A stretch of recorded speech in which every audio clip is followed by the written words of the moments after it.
Sherry informed me she knows who's here, so we will dispense with that. We're basically here to discuss the potential for a solar farm at the airport that would tie into the City of Vero Beach utilities. We do have a presentation by ConEdison Solutions, and we have Craig here. Eric, is there anything you want to say in the lead up to this? Sure, Madam Chair, thank you very much. I just want to thank everybody for coming out here, all of the Utilities Commission members as well as the members of the public that are here. We began thinking about solar farm at the airport through the airport master plan process, which has now been going on for over 2 years. And this is one of the things, this and the airline were probably two of the biggest items that came out that were a little bit new for our community, and hopefully both are very positive. Craig Fisher is here from ConEdison, who has prepared this feasibility study at no cost to the city, just in an effort to educate us and to see what kind of a facility would work at the airport. Of course, the main thing is, from the city's perspective, is going to be, will the utilities, the city utilities, and the commission see this as something in order that we can move forward, something positive enough that we can move forward, because without the city utility backing this, the airport will go to a, let's put it on the shelf and wait until the utilities folks are ready to go. First step is going to be making sure the utilities folks are happy. So with that, let's bring on Craig, if you're willing to do the presentation. We're trying to keep this, hopefully, the total to an hour is what I've been requesting, Craig, because we want to get some questions and answers included in that hour time frame. And then, of course, we need to move on to the airport items. Craig. All right. Thank you, Eric. Good morning to the Airport Commission, the Utilities Commission, as well as folks in the audience. My name is Craig Fisher. I'm a developer of renewables with ConEdison Solutions. And today I want to present to you a feasibility study that we have conducted on the possibility of locating solar photovoltaic systems at the Vero Beach Airport.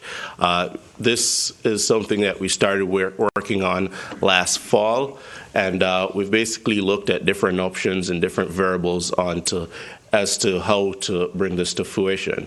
For the members of the Utilities Commission, I know that you've heard bits and pieces of this from various members of the community. This here is our opportunity to basically show to you what it is that we believe is viable, and for you to basically review this information and then be in a position to make a business decision whether or not this is something that you're interested in moving forward with.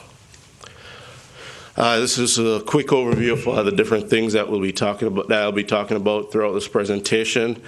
Quickly, I'll be giving you a little bit about who ConEdison is, and then the majority of this will be basically the information that we have put together here and be presenting today. Real quick, ConEdison, you probably have heard of the utility in New York. That's our parent company. We've been around since 1823, producing energy and selling it to the folks there in New York for over 192 years. We're a $12 billion a year company with over $40 billion in energy assets. Here in Florida, our subsidiary, which employed by ConEdison Solutions, we provide energy services to municipal, healthcare, universities, state, local governments throughout the state here in Florida. And in the last 3 to 4 years, we've completed $85 million in these projects. In addition to our energy services side of the house, we also do solar as customer-owned solar that we do as design build, as well as the majority of our solar development, which is actually assets that we develop and sell to utilities or in states where we're allowed to sell to customers directly under power purchase agreements. ConEdison has over 1,000 megawatts or 1 gigawatt of solar currently installed and operating under power purchase agreements. And currently right now we have over 500 megawatts in construction in 2016 that is scheduled to come online. So this area of our business is growing quite rapidly with the rest of the solar industry. This week, you guys may have heard in the news that solar power for 2015 was the largest net add to the U.S. energy grid. In fact, 7.3 gigawatts of solar was added to the grid in 2015. And that's a significant number. It's more than the amount of natural gas that was added to the grid last year. And so what that tells us is that this is no longer just something that you do for publicity or for sustainability reasons. It now has real economic value, and it's matching up to other sources of energy that are out there. So as you consider adding new energy supply to your supply for the city's utility, this is something that you ought to be considering and looking at the economics of it versus other options that you may have. So a little bit more, if you look in this slide, basically what we're showing here is the division of ConEdison. CEI, our parent company, listed on the New York Stock Exchange, actually the longest listed company on the New York Stock Exchange. We have basically two sides of our company, the regulated side of the business, which is our utilities, which is Seconee, the utility company in New York, as well as Orange and Rockland Utilities, which is another utility company that we own in New York. And then on the right-hand side of this graphic is our competitive businesses. And basically, we have ConEdison Development. They're the third largest developer of renewable assets in the United States. They own the majority of the 1,500 megawatts that I alluded to in the previous slide. Basically, these assets are either developed by them, developed by us. The delineation is if it's being sold to a customer directly, then it's held within ConEdison's solution. If it's been sold to a utility and over 10 megawatts, then the ongoing ownership of that asset, as well as the operation and maintenance of that asset, falls over to our development side that would be responsible for that going forward for the life of the PPA. And we have ConEdison Energy. They're a power marketer. They sell energy on the market. And then we have ConEdison Solutions, which is our group, which does solar development as well as offers energy services or ESCO services throughout the United States and here in Florida, where we have done over $85 million in the last 3 years. Just to back that up, I have this slide that lists a number of our energy services projects. These projects consist mostly of your typical building retrofit projects. So this is lighting conservation, mechanical upgrades, controls upgrades within the buildings. And these are all paid for through tax-exempt leases where it's budget neutral to the city. It does not require any outlay of capital to the municipal customer. Basically, you finance this through a tax-exempt lease. The energy savings that you get from the reduction in energy pays for the upgrades that we install, and we guarantee that energy reduction. That way, the city is not at risk of any kind of shortfall. We've done some of our more recent projects includes Indian River County School District, which is currently in installation right now, and that was a phase 1 project that we recently completed procured for $4.7 million, and currently that's an installation. We're actually looking at a phase 2 that we hope to integrate some solar directly at these school facilities. That phase 2 would be later this year. We've done several other facilities throughout the state, as you can see from this list. They vary from schools to counties to cities to a few universities and so forth. Focusing on solar, one of the big differentiators that we have is the fact that apart from just developing these projects, we actually finance these with our in-house capabilities. We basically have 340 megawatts that are owned outright by ConEd, and another 680 megawatts which we co-own with other large investors in renewables. So we're able to take these projects from concept all the way to installation and long-term ownership.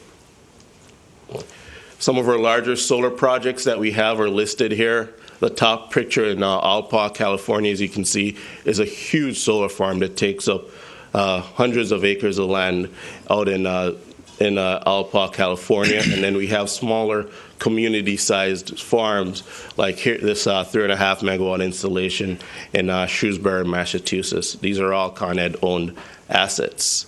Now, more specifically, when it comes on to developing solar at airports, there's an added complexity when developing at airports in that these facilities fall under FAA regulations, so you have glare and glint requirements which have to be met in addition to your typical utility interconnection feasibility studies and so forth. This is a process that we're very familiar with.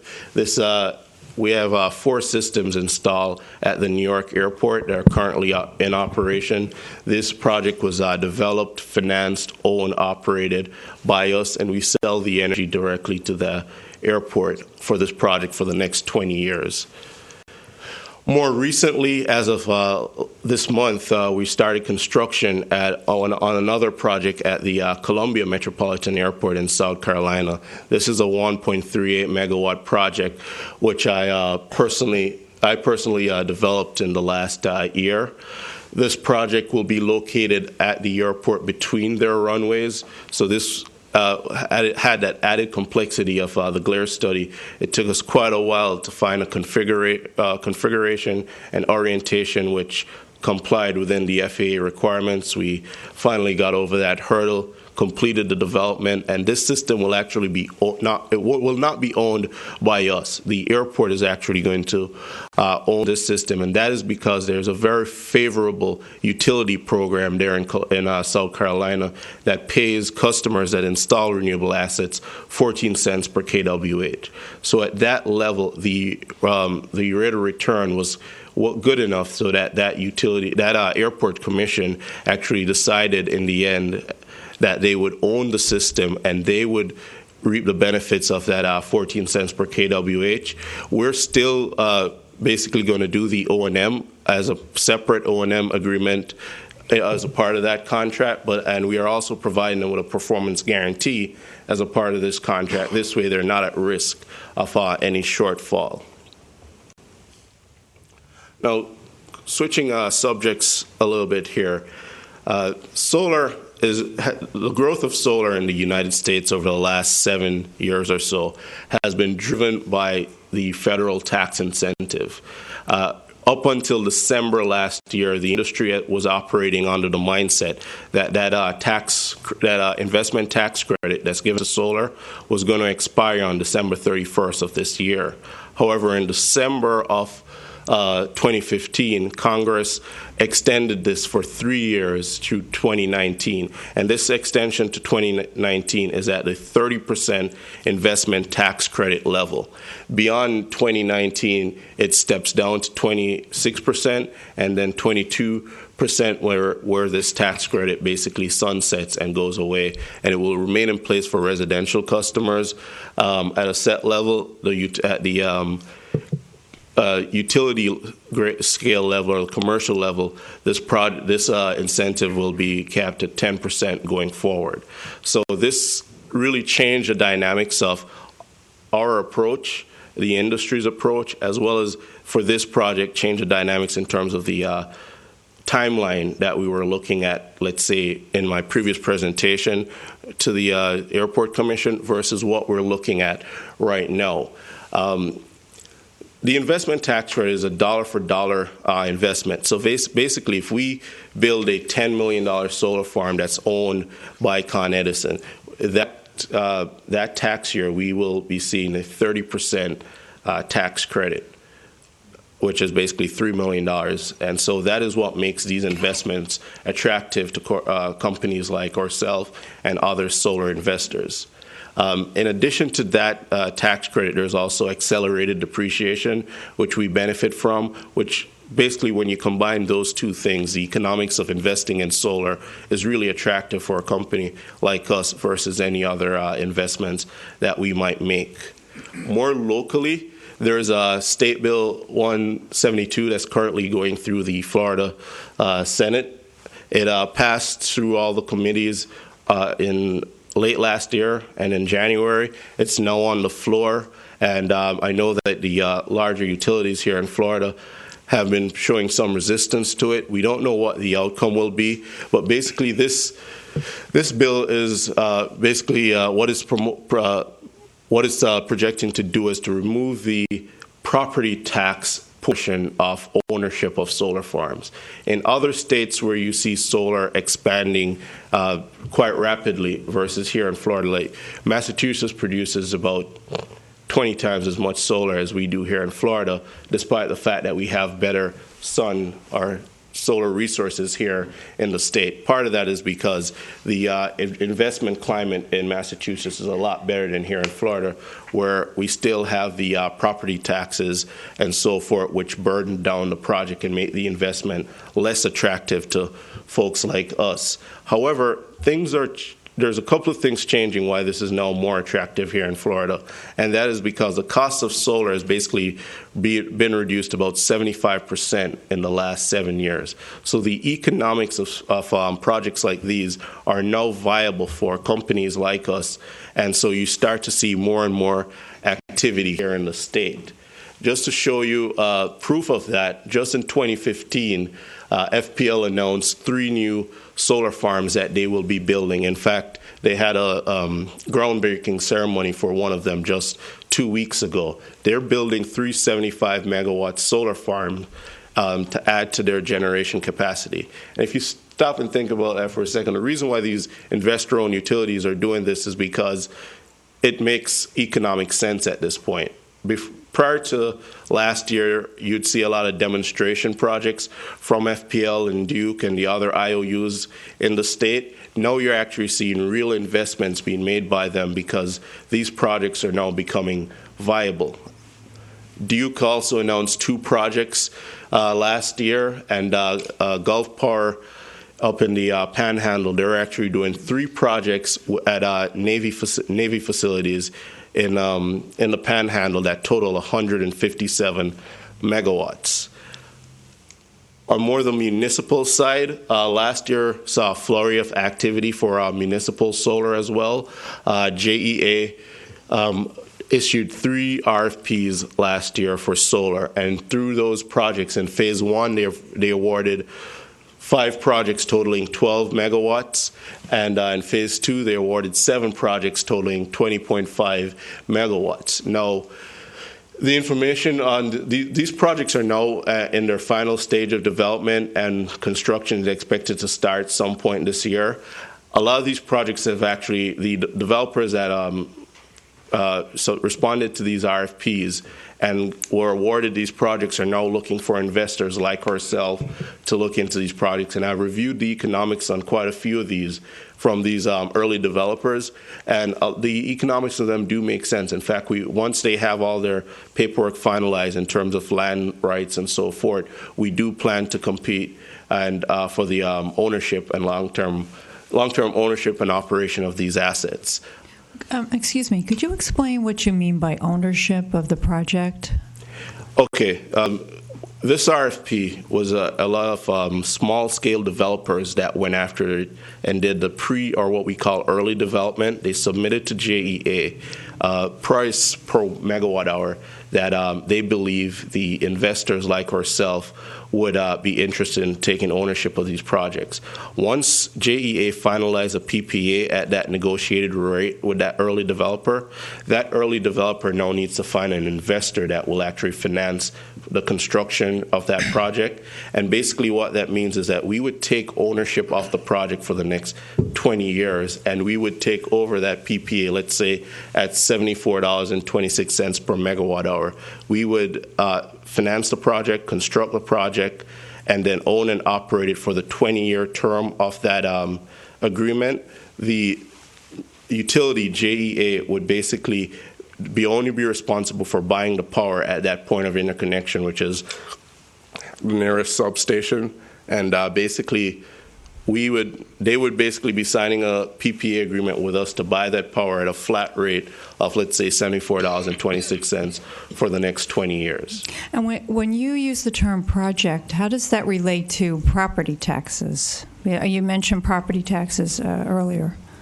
Basically, the asset or the solar system will be on the property. We are financing the ownership of that of that property, a solar asset. Now, we also would simultaneously have a site lease agreement in place with that landowner. That's also a cost that's factored in within that, and we would be paying for that site lease. Additionally, since we're... Just so I'm sure I understand, does that mean then that ConEdison would be paying property taxes because it had the lease? Yes. Is that correct? Yes, it would be a lease where we'd be responsible for the property taxes. Now, some of what has happened with some of these projects is that the early developers went to the county and negotiated what is called a pilot, or payment in lieu of taxes. And basically what this is a negotiated rate below the full property tax value.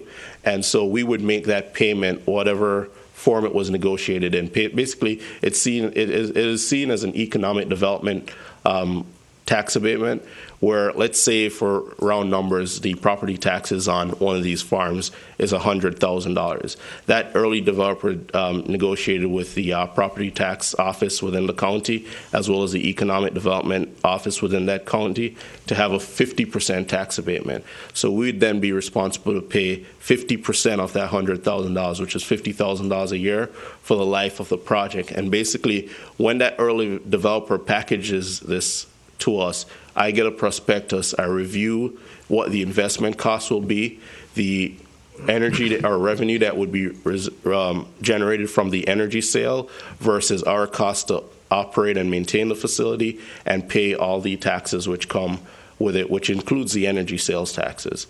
So it's a financial pro forma that we then make a business decision whether or not to invest in a project like that. And if it meets our requirements, then we would go ahead and fund the project, and JEA would get that power for 20 years. And the legislation that you mentioned earlier, if you know, how far along is that, and how does that affect contracts that are signed this year, for example?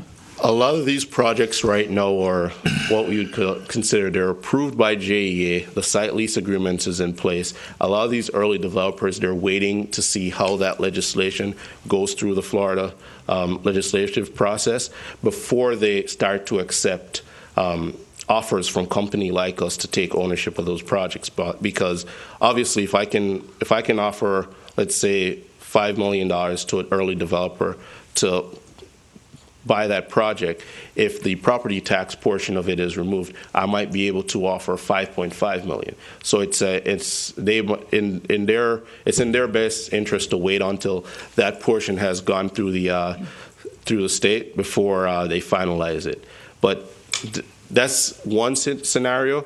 Another scenario is one where they have already negotiated a payment in lieu of taxes with, let's say, Duval County in this case, and in that scenario, we would then look at that payment in lieu of taxes, and if it meets our buying criteria, then we'd go ahead and make an offer and buy that project. Craig, can I ask a question? Sure.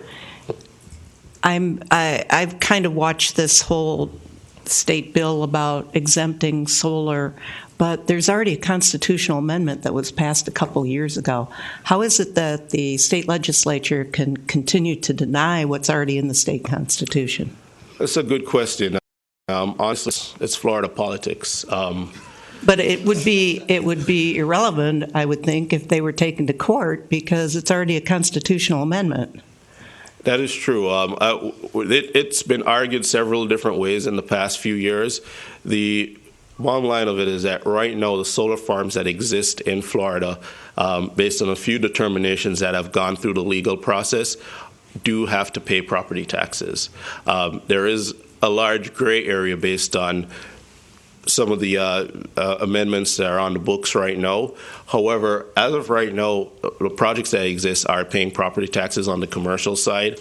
This bill would be to alleviate that. If that doesn't happen, basically we'd be looking at going to the county to get a pilot. And if we don't get a pilot for a project, that doesn't mean that we don't do the project, but it might mean that if we had initially offered, or it's a simultaneous process. If we're negotiating, let's say, a $75 per megawatt hour, assuming a 50% tax abatement, and that tax abatement is not realized, then it may mean that for this project to go through, it may move that from $75 a megawatt hour to $80 a megawatt hour, and at that point, the PPA offtaker or the utility would have to decide whether or not that is still a competitive rate where they would like to move forward with the project. Yeah, it's just interesting that solar panels are movable. You don't tax your refrigerator in your house because it's movable. And I can see the superstructure being taxed if they go that far, but the panels themselves are removable. How can they, this isn't nailed down. And so I think there's definitely an argument. I hope the legislature comes through on this. For several years, the IOUs in the state have fought solar entering the state, and that has been the big hurdle. Now that we start to see the IOUs like FPL, like Gulf Power, like Duke, starting to invest in solar, the hope is that they will come around and alleviate some of the resistance that they've been showing. They have a lot of power in the state, as you all know, and so that's why you haven't seen the growth of solar in Florida versus, say, Massachusetts, where the sun production is so much less, but solar farms go up every day. I think we own over 20 different sites in Massachusetts and none here in Florida. Are the IOUs, do you know, because I'm very familiar with the Babcock Ranch project from FPL, and they were lobbying to get the ratepayers across the state to pay for that project, which was specifically designed to make Babcock Ranch off-grid. Do you know what happened to that? I'm not sure what the final tax position is on that project, but I do know that FPL, at this point, what they're pushing for is basically to keep the tax in place and pass that on to the ratepayers. That is something that benefits them because they have the customers. For an outside entity like ourselves that is looking to sell the power, we would just have to factor that into our PPA rate, which would mean higher PPA rates for, say, municipal utilities that are looking to do this project. FPL, on the other hand, they can always pass off these costs to their ratepayers. In fact, they've done a few community-scale projects where if they have large customers that have expressed an interest in solar, a lot of these entities could have done it through, let's say, a tax-exempt lease, own it, and see the savings. Instead, what FPL does is they say, okay, we'll finance it, we'll give it to you, and we'll keep your rates the same, you'll see the savings. But in reality, what's actually happening there is that they're paying a high rate, which we pay, 10 to 11 cents for energy. It's almost as if FPL has, without a PPA agreement, because they're already authorized to sell power, is able to get that energy sold at 11 cents, which, and to keep the numbers the same, 11 cents would be $110 a megawatt hour. And so it benefits them in the long run. It's definitely a fight, but for right now, what the state legislation says is that an outside entity like ourselves, we can sell power to a utility, whether it's FPL or a city utility. We play within the rules right now, and so what we look to do is to target municipal utilities and see if we can come up with a viable solution where we can offer power at a rate that meets your buying criteria. Hey, Craig, just on a different subject entirely, because the Florida politics is way over my pay grade, but that Lakeland Electric there, you're talking about land parcels at the airport purchased by the developer. Was that land parcels adjacent to the airport or actual airport property that had airport FAA restrictions on it? The Lakeland project is actually two additional projects in addition to the one that they did several years ago. The initial project was under FAA regulation. My understanding is that both of these parcels are under FAA regulations as well for these two new projects that total 9 megawatts. But the way that that land was acquired works out differently. To avoid the property taxes, what actually happened, at least with one of these sites, is that the city purchase the land through a federal grant. That way, the city owns the land, and they're now leasing it to the provider in such a way, just a way that it was contractually done, so that that provider is not responsible for the property taxes. They are paying the county some sort of compensation, and it was also negotiated in such a way that the city bought the land from the airport, but the airport also, it's in that negotiation, the airport now no longer pays for power, and so they're able to alleviate their utility expenditure. And that was really just working in association with the, I guess, their airport commission, their utilities commission, and the city to find a viable option that was beneficial for everyone. And I'm sure that had to have a buy-off by the FAA. That's correct. Okay. Well, the FAA would basically has some, if I understand correctly, some authority over the land lease pricing that is offered, and so that had to be approved. But first and foremost, from a technical standpoint, that solar farm had to meet the glint and glare requirements of the FAA. So there's two aspects of the FAA authority over a project like this at Lakeland. Thank you.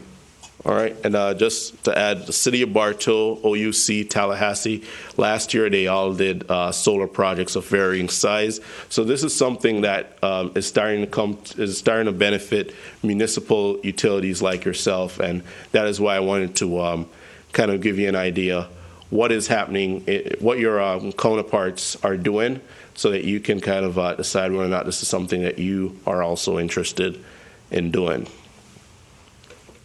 Now, in terms of the opportunity here at Vero Beach Airport, on this slide, I'm showing what we're calling Site A and B here. Initially, what we looked at was 3 sites. We looked at that parcel of land that's actually between the runways to the west, and also 44 acres on the north side of the airport, and then 69 acres, which is actually a landfill or contaminated area to the east, or actually that's the west. That's the west side of the airport. And we looked at all 3 areas. Working with the airport's consultant, Recondo, we conducted a glare and glint study of the first site, which was actually between the runways. This site is already cleared, so it would have the least impediment in terms of us being able to construct a site. However, when we started to do the glare and glint study, we were not able to find compliance at optimal tilt and orientation, and we started moving further and further away. Solar works best when we have the panels facing due south at about somewhere between a 15 to 30 degree tilt. At all those angles and that's due south, we were not able to find a design that meets FAA requirements. And so what we've done here is that we've abandoned the idea of building the farm between the runways. Then what we've moved on to know and what is discussing site A and B, which is the landfill as well as the 44 acres to the north. And this is enough area to house, between both of these sites, to house about 23 megawatts of solar. And so these are the 2 sites that we're focusing on, and these are the 2 sites that we'd like to discuss with the Airport Commission, Utilities Commission, to see if we can find a viable project. Now, to give you an idea of what it would take to develop on a site like this, for 23 megawatts, we're looking at about, when I say 23 megawatts, this is DC. We'd actually be connecting about 17 megawatts AC to the grid. And that's the AC power is basically the important piece from a utility standpoint. This is what we'd perform our utility surveys, impact studies based on. And solar basically has an AC to DC ratio. You can go anywhere between 1 to 1.5 times bigger on the DC side. There's a number of different technical factors that determine where between those we like to fall. Here in Florida, we typically would be looking to design something at a 1.35 DC to AC ratio. And so 17 megawatts is about 10% roughly of the city's current energy requirements. And so there's a possibility at the airport to produce 10% of the city's energy requirements from solar. From an investment standpoint, that would be looking at about $38 million, annual O&M costs of about $160,000, and I put on here a 12 to 16 months time period. What this basically means is if we're able to find a viable solution from a contractual pricing standpoint, leasing standpoint, we'd be able to complete our studies, including all the FAA requirements, the utility impact study, which we're working closely with your T&D department to ensure that our system does not adversely impact your grid, and all the interconnection requirements. In that $38 million, I have roughly about $2 million in what I would call substation upgrades estimated, and this would be basically anything that needs to be done to upgrade that substation and your system to ensure that adding solar to your grid does not adversely impact the system. And this would be, that number of $2 million is just a rule of thumb. Once we complete that study, we may find that, and some of my early discussions with Ted Flesher, that substation that's located at the airport on the north side is actually oversized, and it would be able to accept quite a bit of spare capacity. Whether or not 17 megawatts could be added, that would be something that would be revealed as part of a more detailed impact study. And if that so proves, that number might come down, and if it comes down, then this obviously is a positive benefit to the project, and that would be all figured out during what we'd call the early development phase of the project before we actually have a PPA in place. A system of this size, rule of thumb, produces enough energy to power about 4,200 homes per year. And the pictures to the right, what I wanted to show by these is that on the area of land that's not contaminated, we'd be doing the picture shown on the lower side, which would basically be pile-driven a pile-driven system. The system are structurally designed to withstand the wind loads for this area. And so we'd be basically making enough piles and attachments that would meet the structural requirement. For the landfill portion of this, we would not be looking to make any penetration so that we'd basically be trying not to damage that cap. So this system would actually be structurally designed to be weighed down on top. That picture that you see there is what we call a pour-in-place ballasted system. That black it's black floor pot, I'll call it. Basically, we put that on the site. We put the racking. We build the racking within it, and then we pour concrete until we overcome the structural requirements and weigh down the system. So it would be weighed down on top of the landfill. So from an environmental standpoint, we'd be making sure that we do not adversely impact the landfill. The system would be weighed down. The wires would actually be ran in above ground trays back over to, as soon as we clear the landfill area, then it would be underground back over to the substation. Could I ask one or two quick questions about the estimated project cost? Yes. Is that of what date, basically? Is it today's dollars, or is it... Yes, that's basically today's dollars. It is a preliminary estimate. Once we do the engineering, that number I would say is plus or minus 10%. It actually, worst case scenarios, that number is closer to worst case scenario unless we find something where we really have to do major upgrades. That would be a number that we expect to be worst case scenario. Once we do actually our full early development, we expect that price to come down. Now, that price would be for an investor to build a system if it's procured through a PPA. So that all that cost would be absorbed by ConEdison or whoever owns the system. It would not be a cost that the airport or that basically the Utilities Commission would be looking to absorb unless you so decide to own the system. That includes all your site improvements as well, clearing and everything. Okay. Land clearing, all the studies and engineering up front, all the land clearing, all the substation upgrades, the actual construction of the system, and all the interconnection requirements. So this price is basically for a fully engineered, up to energized system. And assuming that's right, what would the cost of 23 megawatts be based on the total capital requirements?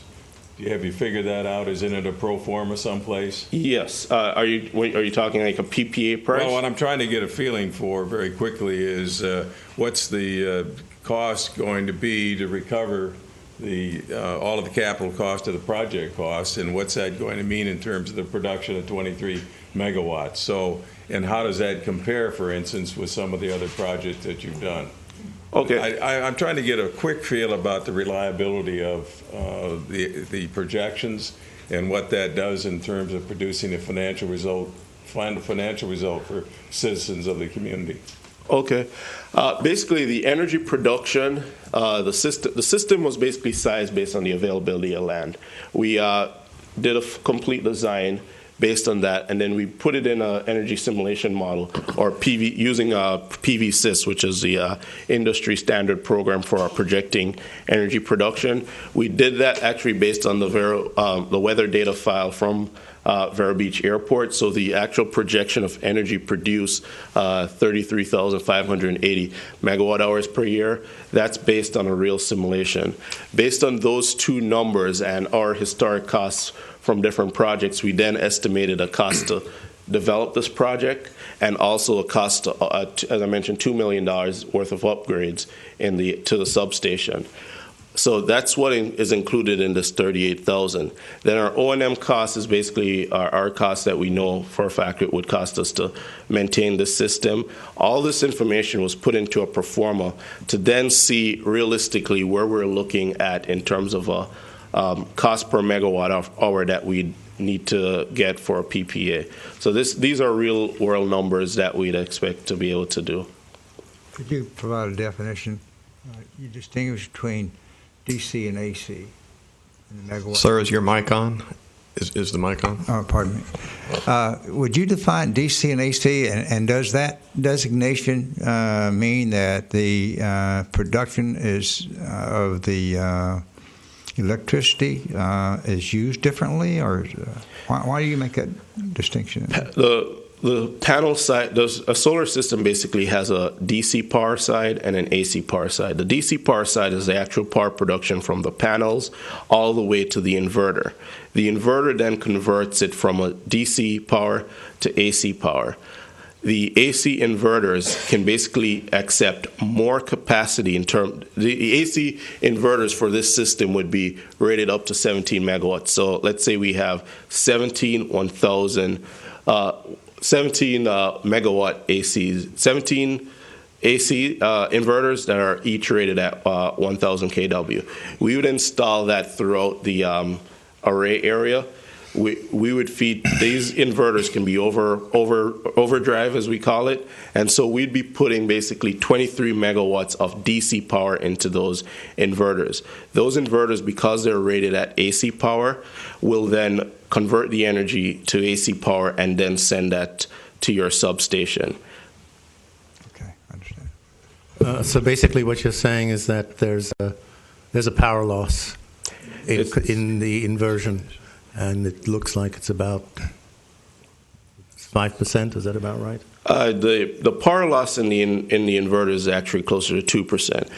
Based on the electrical engineering design of the system, by overdriving these inverters by putting more power on the DC side, we're actually producing more kWhs throughout the year for the system. The systems can be overdriven. It's kind of hard to explain in layman terms, but basically, if you have we're basically putting a lot more pressure on the inverters, and the inverters can handle this pressure up to about a ratio of 1.5 greater than their size.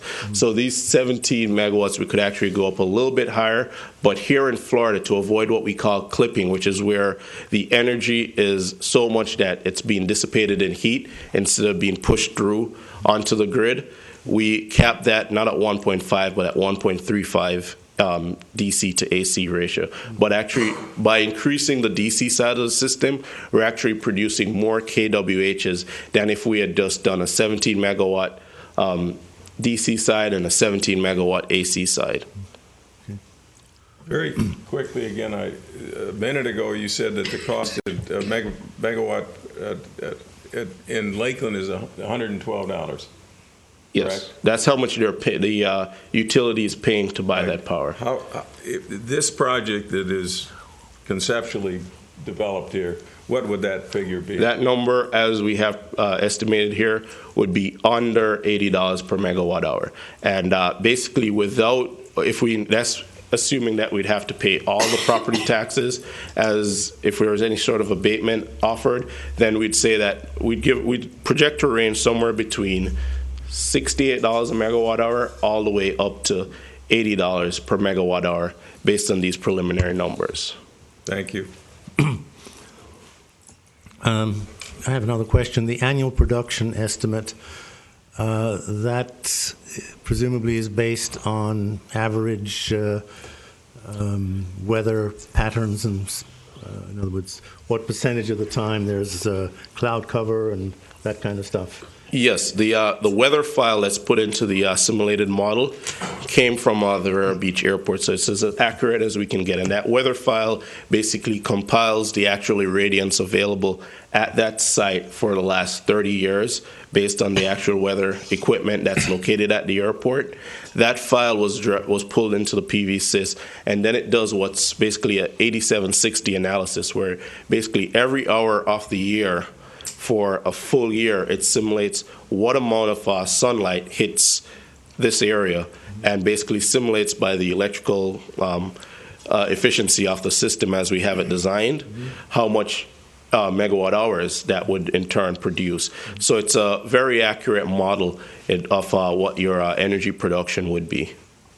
Now, in terms of overall efficiency, in terms of the amount of sun that hits the system, you have solar panels vary in efficiency. For this, we've used Tier 1 bankable panels. The panel's efficiency is about 16 to 20% across the board, depending on different manufacturers. That's factored in.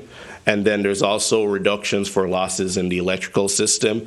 Overall, I think for this system, we're looking at about a 17.5% energy conversion, or capacity factor. And so we're really looking at 17.5% of the total energy that hits the system versus what's produced. And that's typical throughout the industry. Those numbers in terms of overall conversion of sunlight to energy goes up over time based on different factors and technology, but based on 30 years of your weather data and using Tier 1 high-quality equipment, that's the amount of energy that would be produced at about 17.5% capacity factor. Speaking of weather data, does ConEd own or operate any systems that have actually been through a hurricane? Yes. In fact, several of our systems in the Northeast went through Superstorm Sandy, was it 2 years ago now? And they went through quite well without major damage to the infrastructure. All those systems you may have one or two panels that became loose, but actually our systems all passed through Superstorm Sandy with flying colors. We've also had other systems that have gone through tornadoes. And we actually had a carport last year that went through a tornado, and the system had, I believe, over 1,100 panels, and we ended up losing 3 panels. Those panels were replaced within a week, and the system was back operational. These systems have been tried and true and tested, structurally engineered to the point where we obviously have those things in mind, because we're looking at owning this asset for the next 20 years under a PPA. Beyond that, the life of the system is really closer to 30 to 40 years. The panels are actually warranted to produce energy up to 80% of original output for 25 years. The inverters come with a 10-year manufacturer's warranty, and an additional 10 years can be purchased at additional cost. So if you look at your major 2 components of a solar system, your panels and your inverters, both of those things could be warranted for 20 years. The rest of it is all structural and wiring, so that stays in place for as long as possible. And at the end of 25 years, you're out of a production warranty from the panel standpoint. However, they'll still produce energy and just keep deteriorating at a smaller rate. But at 25 years, you're guaranteed to get at least 80% of that production. And that degradation is factored into our model when we project a PPA rate.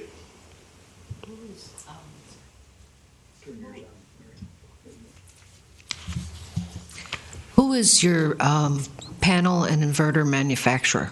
We use several different panel and inverter manufacturers. We basically, for this year, we have several supply agreements in place with what's called Tier 1 manufacturers. Bloomberg ranks panel manufacturers in terms of what's called bankability, and that's basically these panels have been manufactured by someone that has produced gigawatts of panel off of an assembly line that has all your different certification. And so if a developer like us use these panels in a project, for us it's a little bit different because we use our own capital to invest in projects. But for, let's say, a smaller developer that's going out to a bank to procure a loan to build a system, these banks look to that Bloomberg list of panels, and they basically, if a panel is Tier 1 ranked by Bloomberg, they'll then say, okay, this is a bankable project.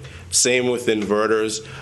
We basically have a plethora of probably 20 different panel manufacturers across our 1.5 gigawatts. We probably have about 3 or 4 supply agreements in place with our larger panel manufacturers. And because we buy so much panels, it gives us preferential pricing. And so that's where we find ourselves being most competitive on like a design build project, or where a customer is looking for just a cost per watt to build a project. Greg, one quick question. Regards to Mary stating about who the manufacturers were. As a guy who tries to buy everything made in continental USA, please tell me that this is all made in our country. Solar is one area where it's very difficult to get a lot of the equipment made here in America. There are manufacturers that do manufacture here in the U.S. In fact, when the ITC tax credit was initially passed, a lot of the projects had to be Buy America compliant. What quickly happened in a lot of projects I did back in 2008, 2009, was that we basically found that, especially during the recession, there was no one manufacturing here in the U.S. Now, there's several manufacturers that are in the United States, and if that's a requirement that the city would like to stipulate, then that will, of course, be included.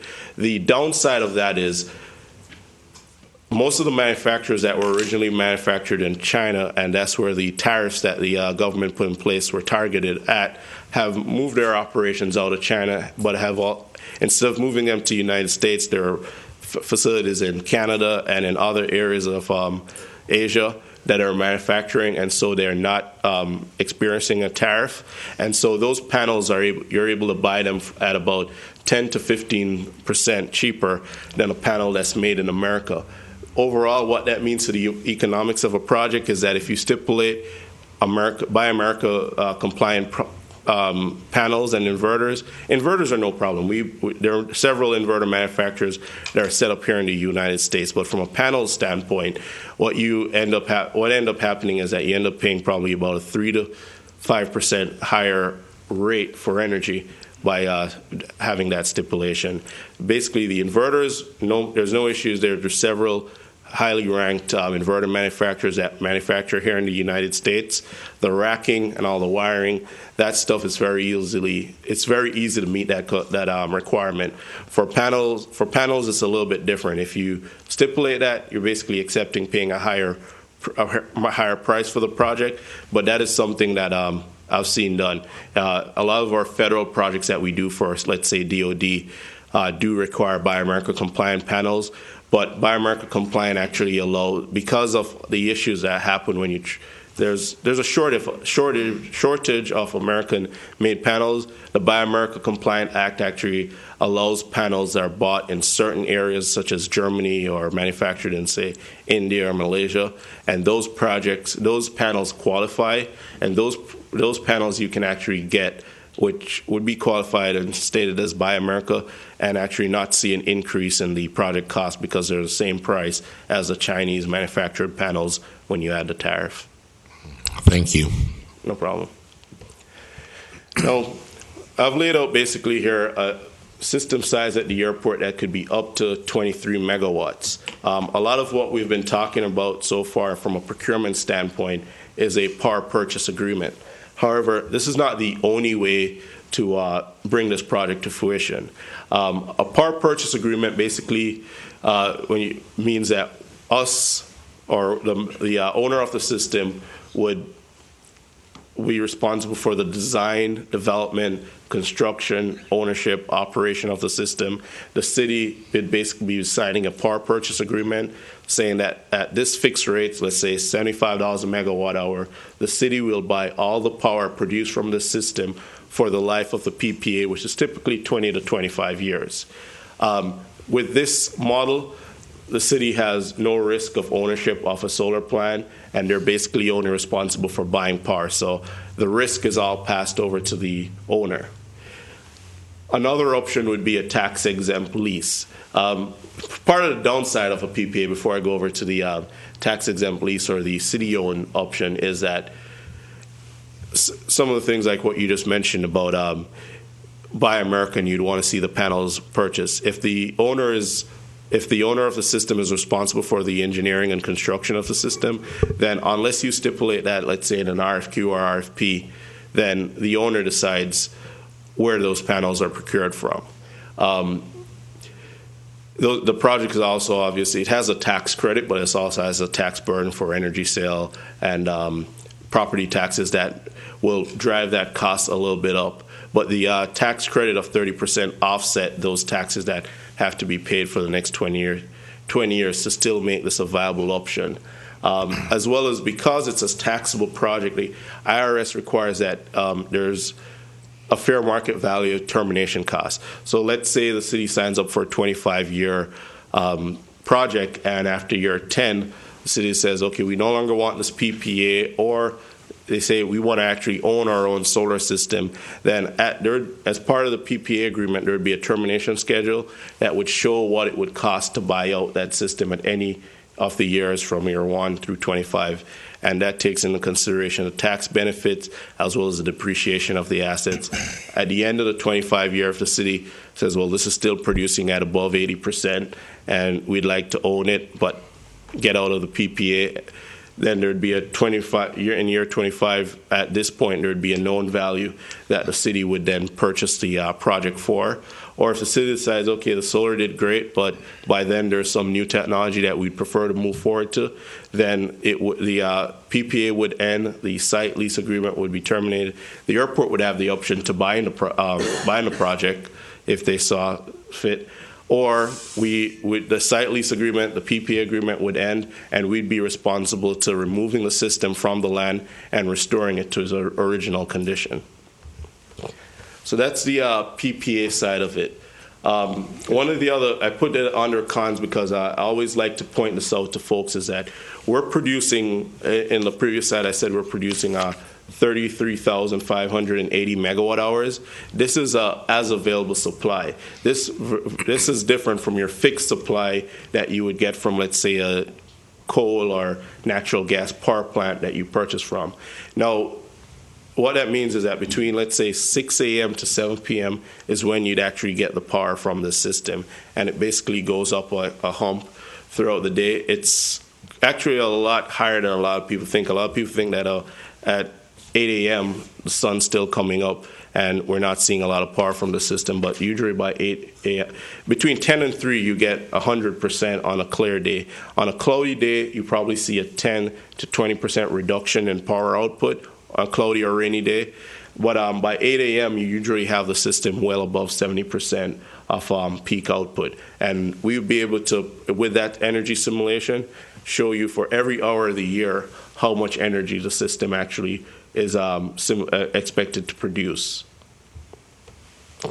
The other option for ownership is a tax-exempt lease. I've seen a lot of municipalities seek this option versus a PPA for their power procurement, and that is because with a tax-exempt lease, when you take away all the tax portion of this whole procurement, what you're looking at is an option where you can get a tax-exempt lease from any commercial bank that provides municipal financing for 20 years, probably below 3% at current market rate. Obviously, for us as a corporation that's taxable, we're paying a much higher rate on our cost of money than 3%. And so we really depend on that tax credit to be able to compete with, let's say, a city procuring this directly and procuring it over 20 years under a tax-exempt lease. That is an option that is open to the city of Vero Beach if they so choose. This gives you total control of the system because you're basically owning the system. So if you wanted to stipulate Buy America panels, then at that point it's your system, so you do that.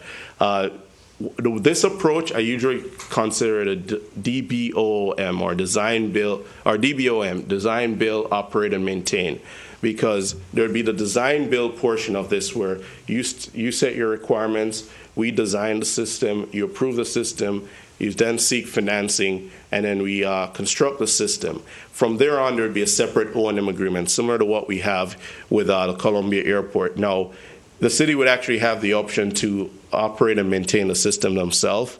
With a solar system, a fixed tilt one at least, there's no moving parts.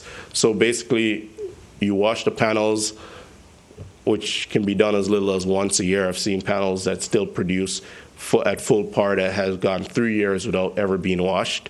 I wouldn't recommend it. I'd say at least plan for one annual washing. But your main portion of the system is just your electrical O&M, which is basically doing your IR testing and basically reviewing the inverters and making sure that they're operating up at peak capacity so that you're seeing maximum energy over that period. That is something that the city could choose to do on its own with its own folks within the utility department, or you could, that $160,000 that I had shown before, you could extend an O&M agreement with the builder, or what we call the EPC, the engineering, procurement, and construction company that built the system, or a third-party O&M provider. That's different options. The cons there is that basically the risk of operation and power output then falls on the owner, which would be the city. But obviously that could be alleviated with a performance guarantee from the builder, which we'd be able to provide, and also an O&M contract, which would then pass those risks back onto us, but with the city having ownership of the system. Obviously, there's no tax benefits on a $32 million project or $38 million project, I believe, is what we had up there. That would be something that we finance through a tax-exempt lease. Now, quickly before, I'll skip a few slides here and kind of show you what that looks like. It's probably easier to view this from your computers. But what I've looked at here is, let's say we build a 23 megawatt system. What I was trying to calculate is if the city owns it, what would be the actual cost of the energy? On a 23 megawatt system, we're looking at $36.8 million construction cost, slightly less than the $38 million that I showed here. And we'll work with these numbers for right now. That would be an actual cost that we'd expect this to cost if we don't have to spend that $2 million in system upgrades burdened on the project. If the city owns a project and they go out for a mortgage or a tax-exempt loan for 20 years, that works out to be $2.4 million, as you see in the column that says annual lease costs. And so what I did here was to basically back into the numbers and see what would make this budget neutral to where the energy produced pays for the lease costs without the city having to come out of pocket for any costs. So what would happen in this scenario is we develop a system that costs $36.8 million. The city decides to own it through a tax-exempt lease. The city pays the lease back to that bank at $2.4 million, and then there's $160,000 in actually sure it's $161,000 in O&M costs. Here it's shown as basically being a separate contract. So overall, you're looking at about $2.599 million in year one to pay this lease and pay the O&M costs on the system. Now, the system is going to produce the same amount of energy regardless. If this option is done, if you look up top, I have as the avoided cost of energy, 8.25 cents. So for this to be budget neutral to where the city is not looking to come out of pocket for this project, ownership and operation, you'd be looking at about an energy rate of 8.25 cents. That's below your sale price to your customers. And so it's actually a viable option that could be considered if the city decided that they wanted to own the system.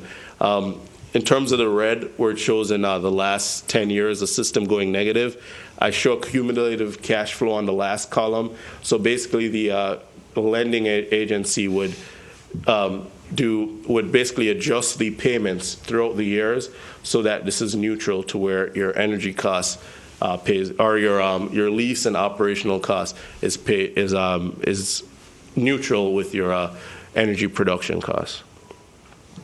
Jim or Eric, have your financial people looked at all this study and all these evaluations? We have not yet. Projections? At least the airport staff hasn't, I don't think we've got it to the city's finance director yet.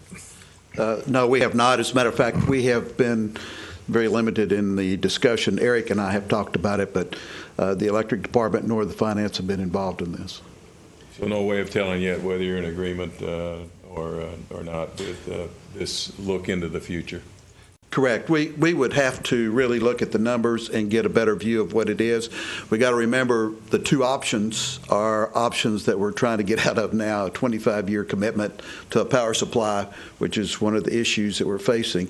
The other is getting out of the power generation to begin with. So that's the big strategic question as I see it. I'm getting caught up to speed again, but I mean, have been in a producing situation. It sounds like most of this discussion began to occur before OUC. I don't know that for a fact. That is true. It did, and it has carried on for quite some time. Eric has been in conversation, and it really came back with the master plan of the airport and the use of the land more than generating of electricity. This just happened to become one of the options. But again, details, the devil's in the details. If there was some type of separation clause that was much more favorable, then obviously it'd be something we'd be interested in. The price per megawatt really is what comes down to the bottom line and what the market dictates, because in about 7 years we'll be more in the market than we are today. Thank you. No, thank you. And that's all. I mean, right now what we're doing is basically providing you with just the basic details for then the commissions, the city staff to then go back and do that evaluation that you discussed. This is basically laying out what your options are from a procurement standpoint and what you're looking at in terms of the cost of energy. Just out of curiosity on this, with the annual O&M costs over 20 years, it looks like it increases almost 50% by year 20 from year 1. And do what is that based on? Basically, it's a 2% annual escalation in O&M price. That's pretty much the industry standard. If you went out and asked for an O&M agreement, usually you sign them in increments of 5 years. And so usually what you would get back as a proposal response is a cost for year 1 that then escalates 2% annually. And that's if you decide to sign a contract for the O&M, and so that's what those numbers are based on. Well, if I may ask, what is the industry standard based on? Then you're saying it's the industry standard, if I understand it correctly. It's the consumer price consumer price index. It's basically the expected increase in salaries as well as operational expenditures that an O&M provider would expect to have as the system gets older and older.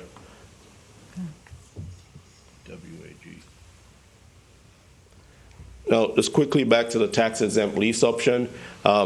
This is actually something that's allowed under Florida legislation 489.145.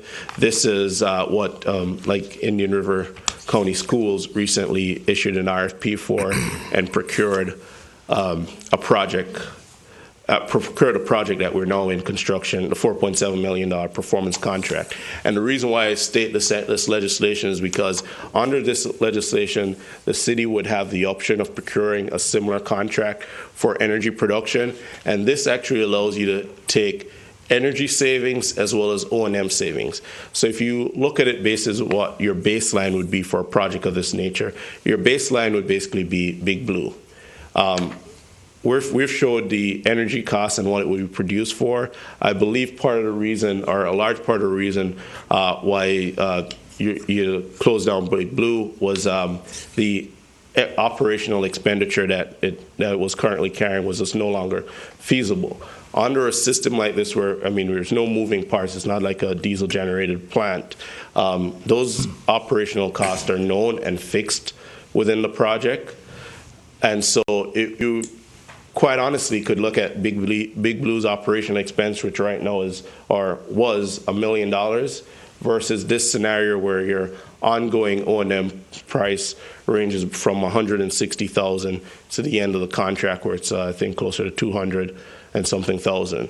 And so that would be just part of your economic evaluation between the two options if you were thinking of remaining in the ownership position, or energy production and ownership of energy generating assets. That's just one scenario. Under a PPA, you'd be out of that, but you'd be in where you're buying energy. Currently, if you close down Big Blue, then you're completely at risk to market conditions of natural gas fluctuations and so forth, depending on where you buy your energy from, FMPA, OUC contracts, etc.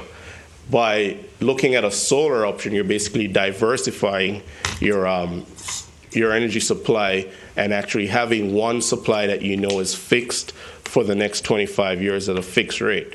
Anywhere else that you buy the energy from, it's probably shorter term contracts, or it could be as long as this contract, but you usually have an escalator built in to where are some market index that PPA varies with. With this option, you're looking at a fixed cost, known cost for 25 years. So it's basically hedging your supply against market fluctuations from other supplies. Do you happen to know what the capacity that the Indian River School system is looking at? That's still in early conceptual stage. Basically, what they've indicated to us is that they'd like us to look at all the schools up to their current energy bills. So basically, for each school, we would look at their total consumption and be looking to design a farm that would be up to that capacity. Now, it is capped by state legislation up to 2 megawatts. So let's say for a high school, we wouldn't be able to go above 2 megawatts, even if their energy demand exceeds 2 megawatts. So that's actually per school, 2 yes. megawatts. Well, the state legislation says that a customer can generate their own power, and the utility has basically they submit an interconnection request. The utility review that, review what the requirements are for that customer to interconnect, and as long as that is below 2 megawatts, then the utility really is not in a position to prevent that customer from generating their own electricity, as long as it's under 2 megawatts. And so that is what the school district would be looking to do, as long as it produces an energy savings and a favorable payback for them. So each school building has its own account with the utility. Each school has their own account with the utility department. No, I know a requirement, but the school board doesn't have a global account. They may have a master account that lists all their accounts underneath it, but each school has its own account and its own meter. Its own meter, and each meter could go up to 2 megawatts. It would not be a scenario where they'd be looking to do that at every school. I think this would just be a pilot project where we'd be looking at 2 or 3 schools, and it could be as much as 2 megawatts per school. Thank you. But that is still in a very early discussion with staff. It's nothing that has come to fruition yet. Now, on this legislation, there are 10 companies that are pre-qualified by DMS. We're one of the 10, and if this is an option that the city chooses to go after, speaking with DMS using the state term contract would be some of the safeguards that you could use to basically protect yourself from or give you drafts of different contracts, RFP drafts, to be able to look at such a procurement mechanism.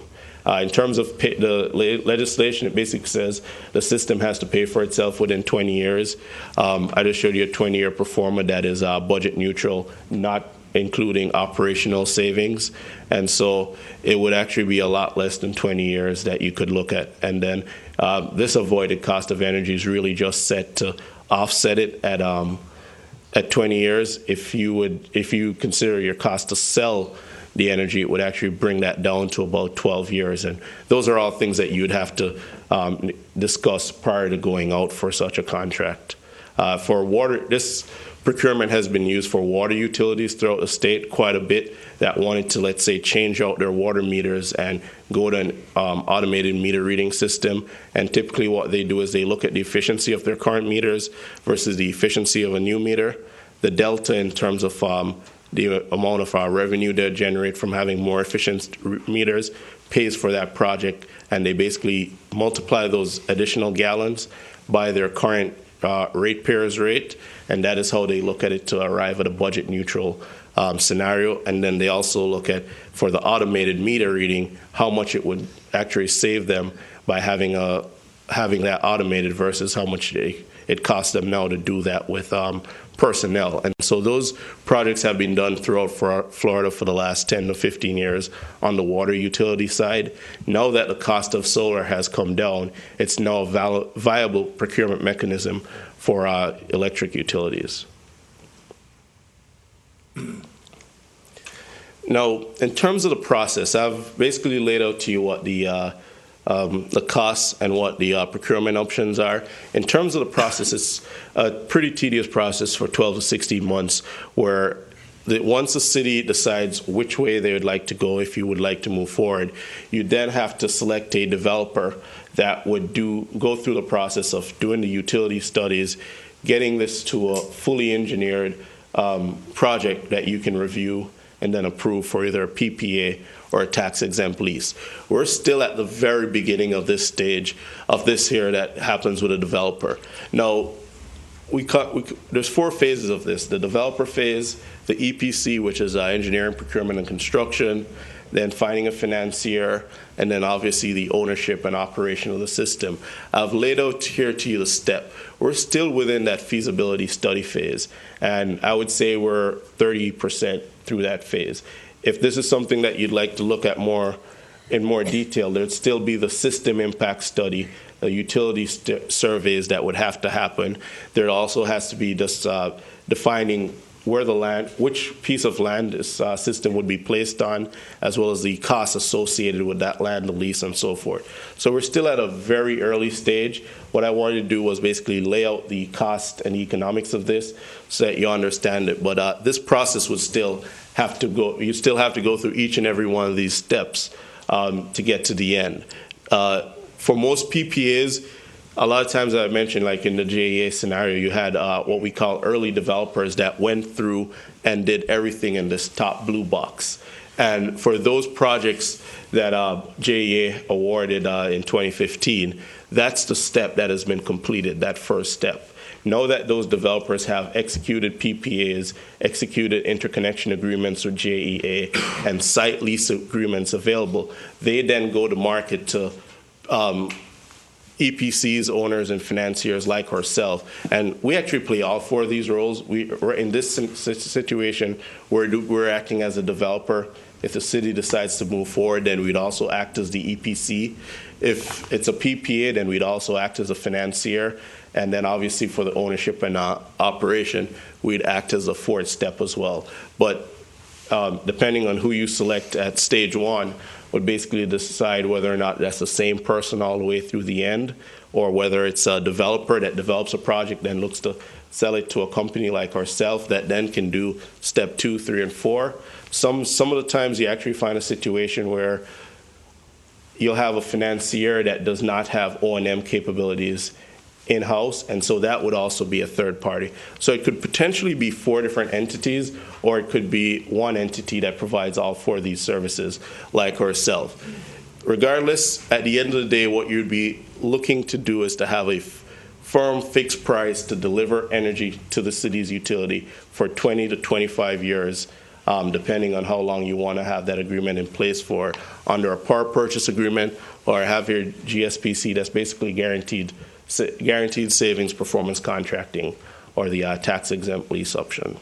Is the cost of debt to finance the project included in this pro forma that you provided to us in determining the possible rates that would be established? Yes. The cost of financing is included. 3%. And that is our current market rate for a 20-year tax-exempt lease purchase. Thank you. I wonder if the efficiency of the solar system gets better, and so the rates effectively would go down, let's say in 10 years from now. Is there some way to change out the panels so you have a more efficient system, or do you get locked in with basically the old system? I've got a PV system on my house that I put in 6 years ago, and now everything is much better, and I can't really change it out. And I'm wondering about this: will we be locked in at the old efficiency and not be able to get out? That could also be negotiated in the PPA. Typically, if you include a change out of panels, it adds cost to the project, so it also increases the PPA rate. But I've seen those negotiated, and it's really up to the owner of the system whether they would like to change out panels. The panels are about 33% of the overall cost of the project. And so replacing those in year 10, you'd basically be looking at about 30, well, the panel prices may come down 10 to 15% by then. So let's say you're looking at 25% of the original cost of the project to replace the panels in year 10. However, because those panels have a 25-year warranty, it's typically not something that's done or factored in. And part of the reason for that is if you look at panel efficiency, panels that are typically used for power purchase agreement right now is somewhere between 15 to 18% efficiency. And that number is modeled into a financial model that produces your firm fixed rate. So replacing them in year 10 would actually be adding costs and would actually increase that rate. And so it's not something that from a financial standpoint makes a lot of financial sense, and so it's seldomly done. However, I would say PPAs that were done 10 to 15 years ago, those projects that are now in year 15, what you see in many occasions is those at that point, 10 years ago, a PPA would probably cost you $210 per megawatt hour. Right now, it's costing $70 to $80 per megawatt hour. So in those older PPAs, a lot of times what you'll see is an owner that will come to a customer and say, hey, we'll replace all the panels so you have another 25 years in the system. This PPA is scheduled to expire in 5 years. Let's renegotiate it now for another 20-year term. And in doing so, we'll reduce this rate that we've been making $200 a megawatt hour on down to $85 a megawatt hour. And at that point, it makes economic sense for all parties to do so. But you'd have a contract for the term regardless. So that drop in efficiency, it's producing slightly less energy. But after 25 years, the panels are still producing at 80% of original design production. So between 100% in year 1 and 80% in year 25, it really doesn't make a lot of economics from an economic standpoint to do that replacement. Along the same lines, does it ever make any sense for the developer, with a rapidly increasing technology, to do a 10-year PPA? Usually you don't see the economic payback on 10 years. A 10-year PPA to meet the same return as a 25-year PPA would mean that rate increase is probably about 60 to 70%.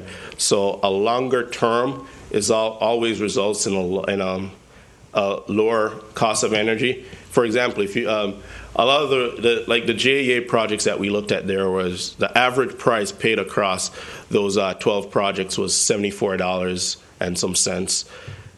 Those were 20-year projects with no escalator built in. If they had gone out for a 25-year PPA, that rate would probably come down to, let's say, $70 instead of $74, and so it would have made more sense. But it was basically how they drafted their RFP, and so the developers responded in such a way. For this project, quite honestly, let's say we were able to purchase land instead of leasing land and factor that in. the cost of land versus the overall cost to build a project is usually 1% to 2%. And so that could be factored in at over a 25-year agreement. And instead of to be safe, I've used between $75 to $80 per megawatt hour as what you'd be looking for as a PPA rate. But we could try, if the city decides that this is something they'd like to look at, we could try to optimize this by finding the most suitable land, most cost-effective area, and we could be looking at a price below $70 and still meet the same return as what we're looking at the airport. These are all different factors that would be done in the feasibility and site acquisition process, and that's why I say we're about 33% of the way through the process at this point. We don't want you to leave the airport. We'll reduce the rent. We'll reduce the rent. I have a question. I'm assuming that we would have to put it out for RFP to get the best price for our ratepayers. So at what point does that fit into that process? Very good question. Obviously, the development work that we're doing right now is at risk to us. Our costs are all being absorbed by us. If the city decides after this meeting we don't want to move forward with this, then that's our cost of doing business, and we accept that. You could do a developer RFP at this point and secure a firm to develop the project. And you can do this two ways. You could do a developer RFP and ask for a cost to develop this project, and then that person would be responsible to taking it all the way through the utility studies and approval step. You'd pay for that development and then go to a contract for basically a financier, EPC, to be one person to basically complete the next three steps. That's one option. Or you could just go out for a contract right now for a developer, EPC, owner-operator, and say, we want to secure a company that would basically take us from this high-level feasibility study all the way through. And at that point, you wouldn't be paying for the development of the project. That would be rolled in to the project. These are all different scenarios that have been done in varying ways. It's bringing on an engineering company at this point to complete all the utility studies and everything, and then from that, draft an RFP to go out for an EPC, or just to go out for one RFP at this point, not at one procurement process at this point, for one company that can engineer, EPC the system, find financing, own and operate. The reason why I broke it down that way is because if you go for a developer at this stage, 90% of the respondents will be what we call in the industry solar cowboys. And by that I mean an early developer, someone that's going to develop this project, project to you a rate that they would that they expect to get for the project, but they would then basically have control of the project and then try to sell it to us and other investors. And at that point, they control they're basically looking for the most money that someone will pay them at that PPA rate. More advantageous to the city would be to partner with a developer that will bring it through to a point where we have the site selected, we know our interconnection costs, we know our site lease costs, we know our property tax costs, and you put out an RFP with that information and you ask for an owner-operator type RFP. At that point, you're getting bids on the PPA rates. And at that point, you're then in the best position to get the most advantageous financing. Now, different folks have done it in different ways. If you looked at just the varying in costs, Lakeland was a phase 2. That was sold at $112 per megawatt hour. I'm not saying that's a high price because I really don't know the details of the site costs and so forth.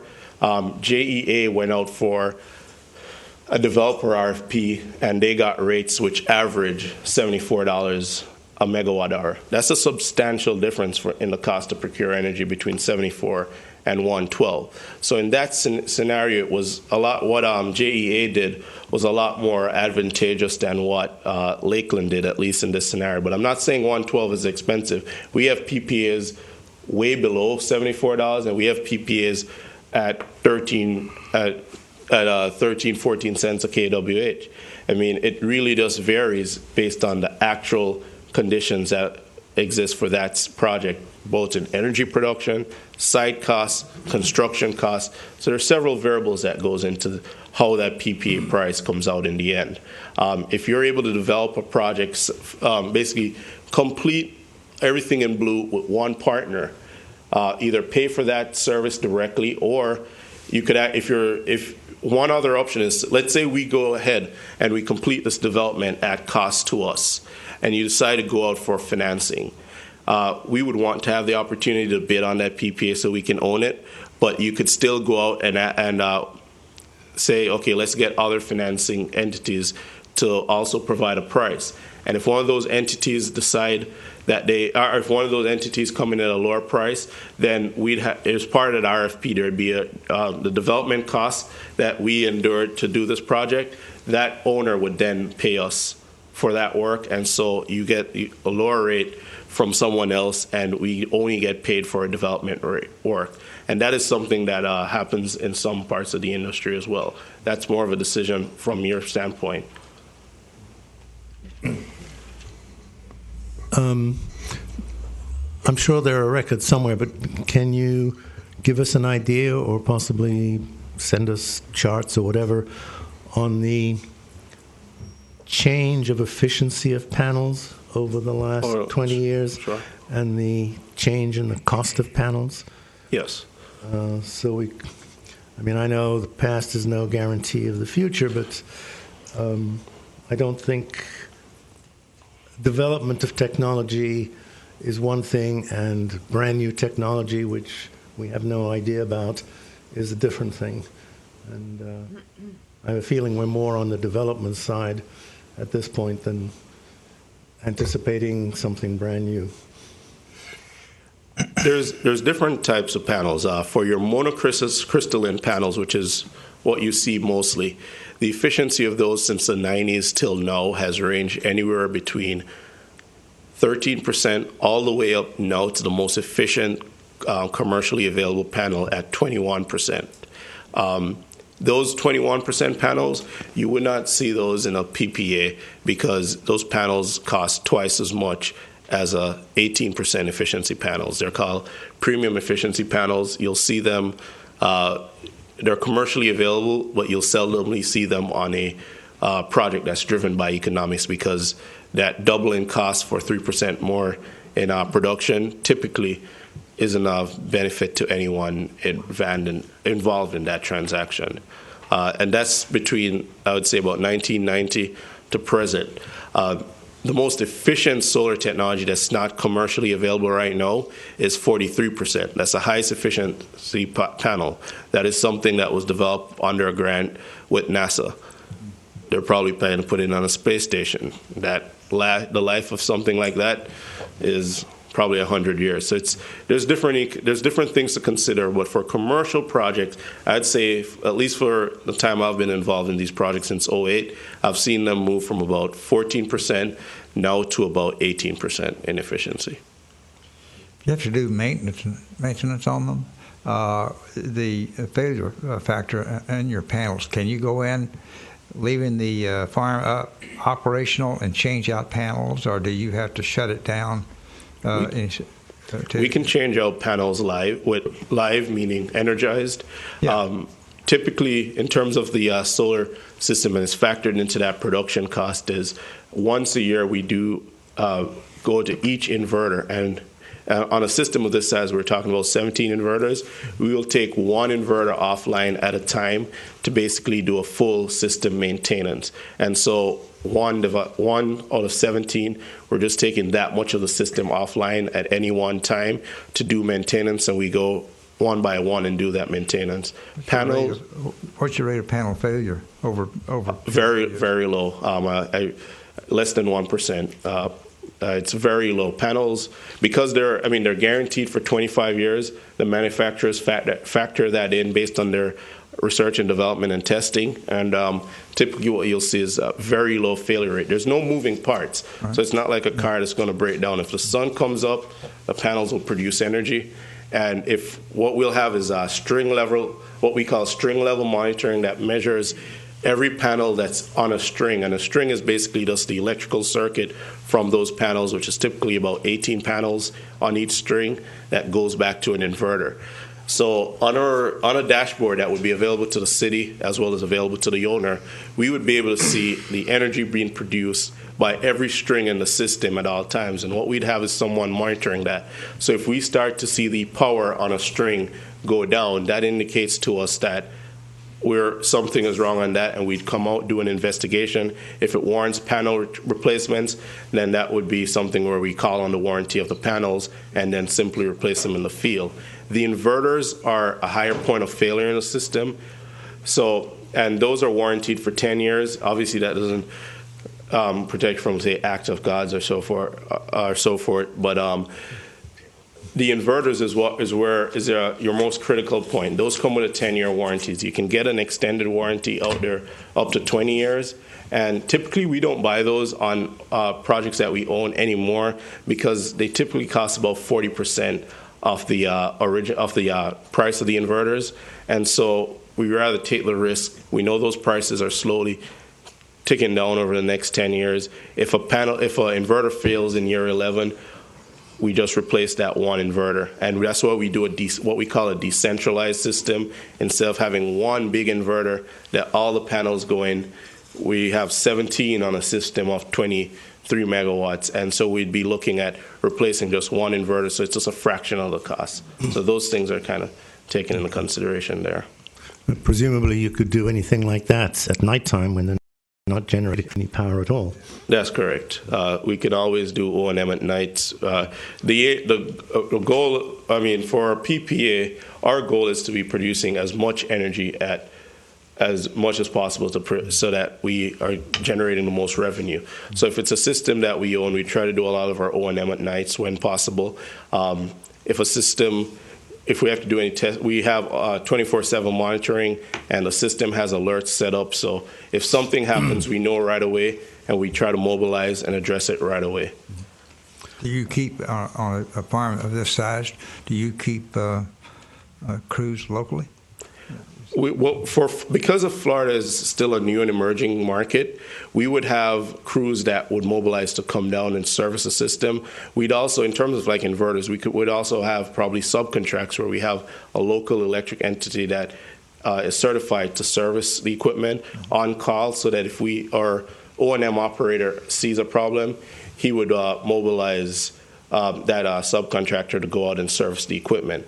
Now, on large areas like, let's say, California, where we own over 300 megawatts, we actually have our own field operators. That would be a decision made at a corporate level, but I know a lot of our new farms, once we have a certain capacity, once we have a certain capacity in a certain area, we start putting our own crews out in the field. We have crews in Texas that we'd be able to mobilize and send over here, and would be able to respond in 2 days if we wanted to use our own staff. But sometimes, like if we have just an isolated farm here where we do not have other assets close by, it works out to be more cost effective to have a qualified subcontractor on call to perform those kind of emergency maintenance. Are those projected costs built into the? Yes, there's no costs. If we own the system, there's no cost to the city for the operation. Anything happens, it's on us. Where is your monitoring center? Where would it be? Monitoring? Yeah. All our systems are monitored remotely in Valhalla, New York. And so all the systems basically have a cell modem that records and provides data to us in every 15 seconds. And so they'll be able to see all the information. The system is set up to send out alerts for any sort of failures.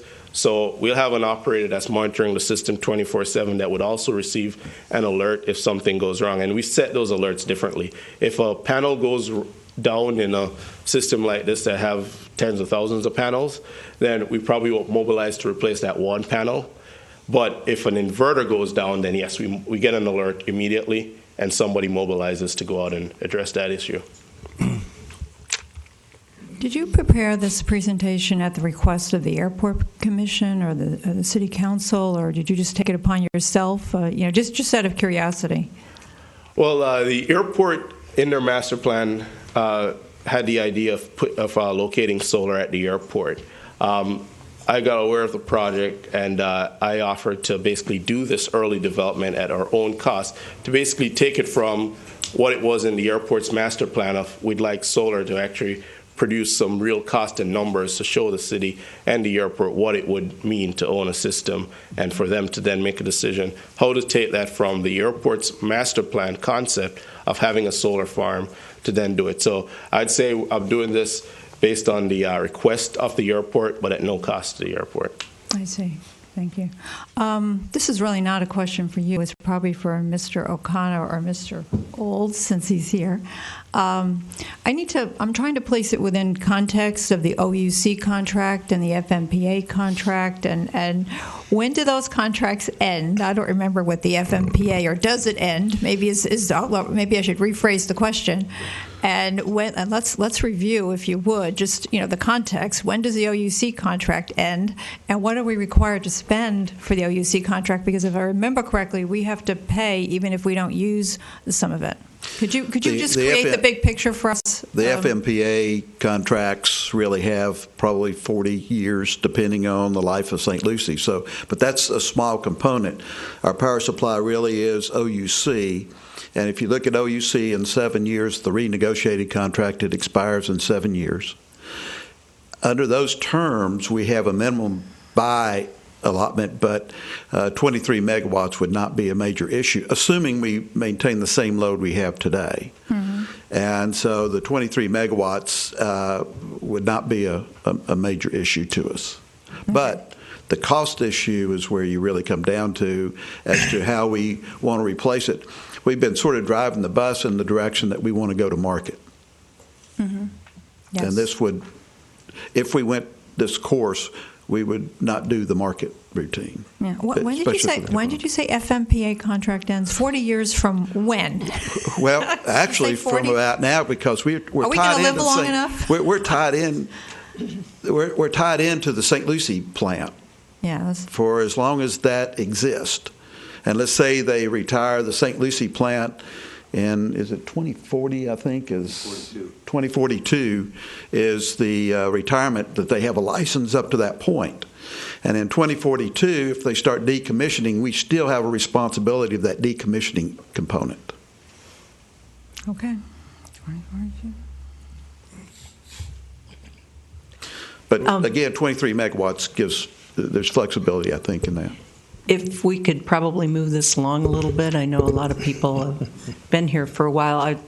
Does Utility Commission, because you're such an important part of this, the airport's interest, what we would get out of this basically is land lease, because it doesn't make practical sense for us to own it and then try and sell the power to the city. So our interest is primarily land lease on land that basically we can't use for a whole lot else. So it really boils down to what, if this makes sense for the city and the utilities. And Jim? And Barbara, I know that you would be very giving in this lease agreement, since that is a component of cost.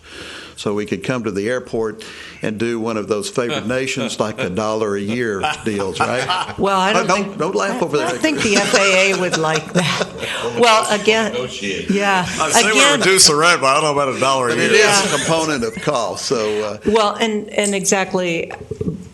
But again, I'm very proud of this airport for being self-sufficient, and our rents are is basically the only thing that makes us self-sufficient.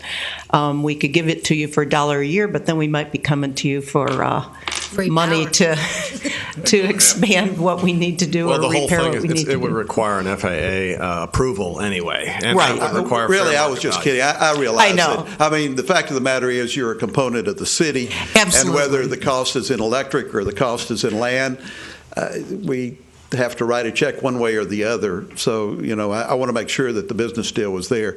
But just for clarification, and since we have not really been a direct part of this discussion, the two options that are viable in here are two options that the city has just extricated itself from.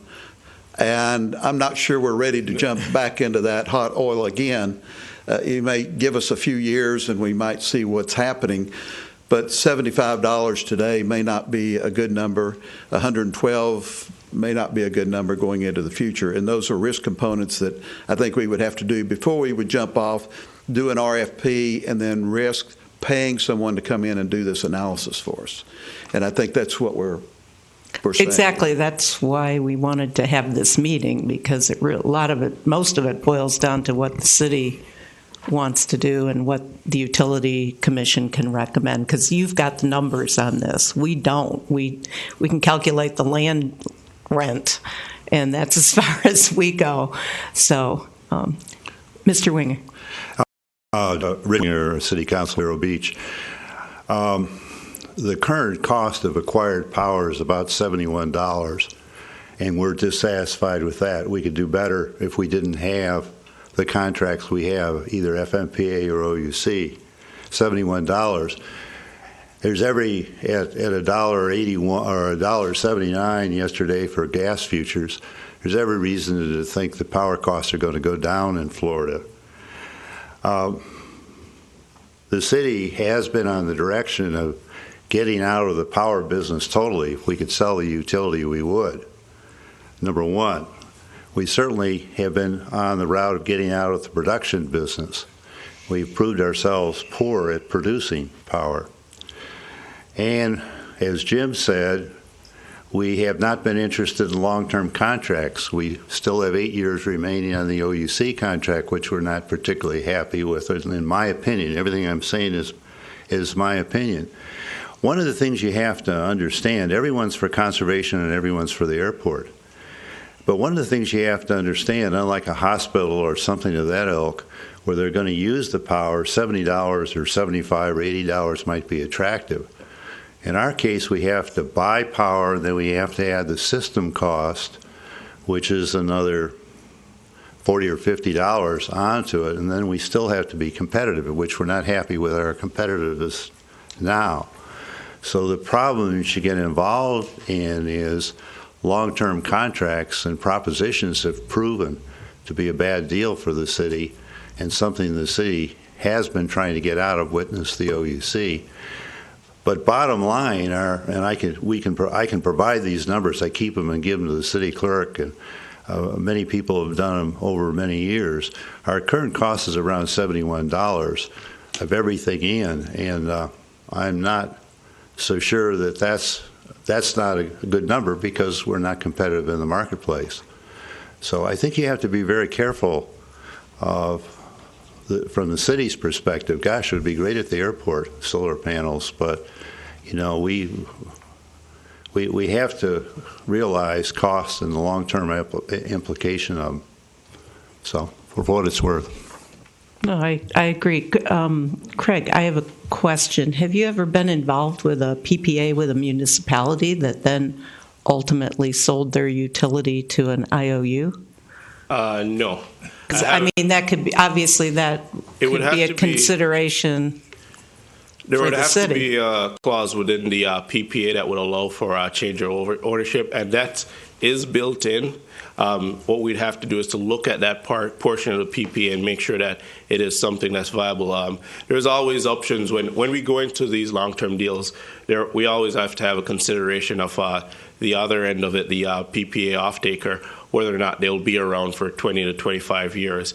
And obviously, this would have to be a deal that is viable so that if there was ever a sale of the city's utility, it would transfer over to with it. And that's kind of something that I took into consideration based on those comments that were made by different folks in putting this. And that's actually the portion of the presentation I want to go into. Just now, the commissioner mentioned $71 a megawatt hour is the average cost currently. I pulled these numbers from the last Utilities Commission presentation that was put together, not last, but recent numbers that were put together last fall in terms of what the city is paying to produce power at the moment. This slide is actually coming directly from a utility report from, I think, last August that was put together and presented to the Utility Commission that showed, it showed three scenarios. I copied and pasted this directly out of it, so that's why I'll explain the numbers, but basically the numbers at the top is supposed to represent the total production costs per megawatt hour sold for the city, and that shows $91. I know you just said $71. Yeah, that's as of February. The February number is around $71. Okay. Of acquiring power. Of acquiring power. Okay. Well, this is produced. I believe that additional cost to actually get it to the point of sale would make up for that delta, which at least in this case would be saying that cost is $20 a megawatt hour. Regardless, whatever those numbers are, when I looked at this, I said to myself that producing power and tying yourself into a 75, let's say round numbers, a $75 a megawatt hour PPA for solar on its own, while it's advantageous above compared to this $91, it may not be low enough to compel the Utilities Commission to say, okay, let's move forward. I know that in this presentation, there was a second case, which was the go-to-market case, which is the middle numbers that you have there, which project that for this year would be $84.30, and in 7 years' time, it would have been about $93.10. Which is based on, I guess, the index that was used for this analysis. Then there was a third option, which was to accept the OUC November proposal, which would lower this cost to $81 a megawatt hour and run through the end of that contract, which would be 2023 at $77.10.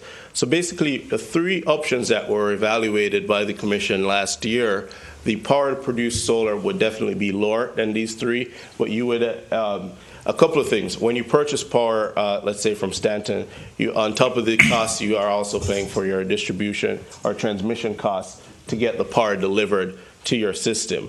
Our system would be located within your system, and we'd be interconnecting or you'd be buying power at your substation from us. And so that cost, it would be within our $75 that we'd be selling you power at. So that transmission cost is actually absorbed by us. So compared to at least this scenario, a $75 PPA might be attractive. However, it may not be attractive enough to buy. You would probably want to see it lower.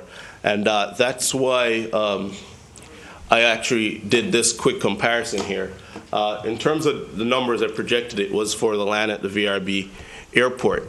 One other option to consider is the fact that this is prime real estate to some extent, because the city of Vero Beach, there's not that much real estate available right now, and so the cost that you can lease land for within the city limits is quite high right now. For just the prices that the preliminary site lease numbers that Eric had shared, for Site 2, which was the 10 megawatt site or 9 megawatt site to the north, the airport was looking to generate revenue of $479,000 per year. If you look at Site 3, which was the landfill, the airport would be looking to generate a land lease of $571,000 per year. So all in all, there would be $1 million in just what the airport would like to see in revenue from this. If you divide that by the total megawatt hours that we'd be looking to produce on these two sites, just the lease component of building the site on airport land is adding about 3.1 cents or $31 a megawatt hour to the overall cost of this PPA that I just projected. I just Googled and searched around to see what real estate is available within the city limits that could be an alternative option for building a farm. And all the acres that we're looking at for at the airport is 113 acres. If you look at the lease cost per year for that land, it's pretty high when you compare it to land that's for sale right now in Vero Beach. This is 1855 and 1955 122nd Avenue. You guys know where that is a lot better than I do. I just kind of looked on the real estate pages, and this is 116 acres of land that they're looking to sell for $495,000. So in a project where we're looking at building costs of 36.8 million. This could be very easily absorbed, the land acquisition costs, into our cost to develop this project.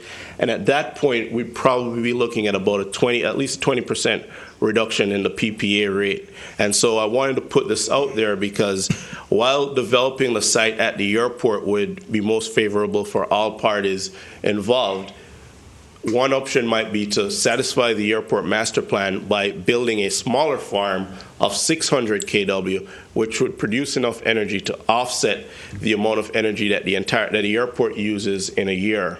This would have about a 15-year simple payback, and so the same tax-exempt lease that I mentioned the Utilities Commission could use to procure the entire system. But from what you gentlemen just explained, articulated, you're trying to get out of the energy production field, so we'd be looking at the PPA option only. But for the airport that still has to pay a utility bill to the utility department, one option could be to utilize that same tax-exempt lease to own your own farm. And I actually put the cost here at $1.2 million because I estimated that we'd negotiate that or discuss that with Ted Flesher and the distribution team with the city to determine where all the meters are, where we'd have to interconnect to make sure that all the loads are offset by the system, and it would basically produce enough energy to offset the energy costs for the city. And that would be under the same interconnection that residential customers currently use within Vero Beach for their solar systems. The airport would basically do that to offset their bill. And this is an option that's available to the airport that would be budget neutral, would not require any capital expenditure. Basically, what you're paying the utility department now would go to paying for the system.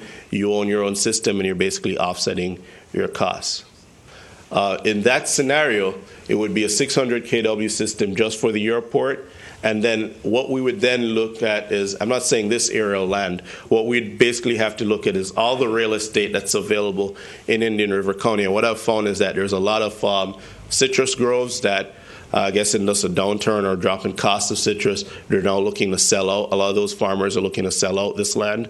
And so what we would do is acquire that land, or we could discuss different methodologies, but basically acquire that land for the development of a solar farm that would basically add less than 1% to the cost of the PPA. By eliminating the site lease portion of the PPA cost, then you'd be looking at a PPA price that would be very competitive. And where, if you mentioned 71 cents, that's something that could definitely be beat quite handily if, let's say, a site like this was selected.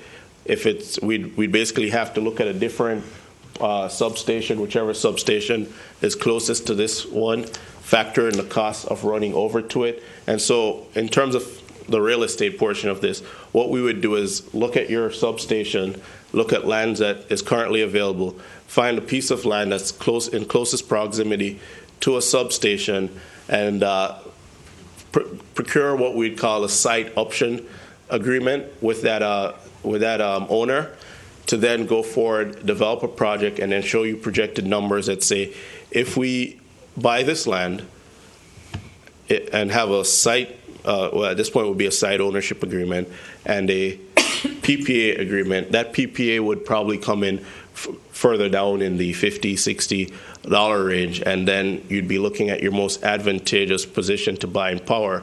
And basically, the solar system would be seen as a green asset, but it would also be seen as a hedge against your market for the next 25 years.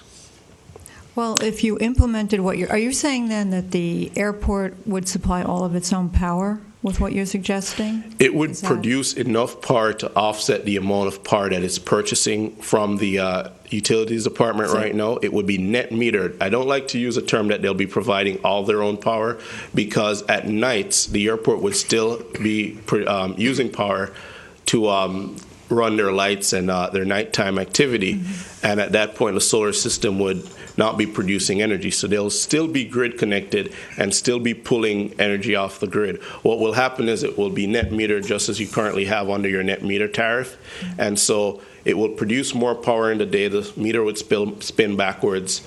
at night it would start spinning forward, and 600 kW is enough to produce enough energy to offset the total energy consumption of the airport. And so under the existing net meter rate that the city has, it would offset the airport's energy cost, but it'd still be connected to the grid. Well, I'm wondering then, is the airport still a customer of the city Yes. utility?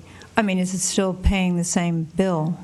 It would basically have a net metered account, and it would, in addition to the existing utility rate that they pay for energy, they'd also have your NEM rate or your net meter rate. That is what your residential customers that have solar currently operate under. And the way that works is basically it's a bidirectional meter that's then used. When the system is producing energy, the meter basically spins backwards. When they're actually pulling power from the grid, it spins forward. At the end of the month, that net difference is what is paid, and that it reconciled annually. So let's say every November of each year, you would look and see, okay, how much energy the system produced versus how much energy the system purchased, and that would be reconciled on the bill. So basically, that's how the airport would see the savings from such an initiative, and but it would still definitely be a customer of the utility department.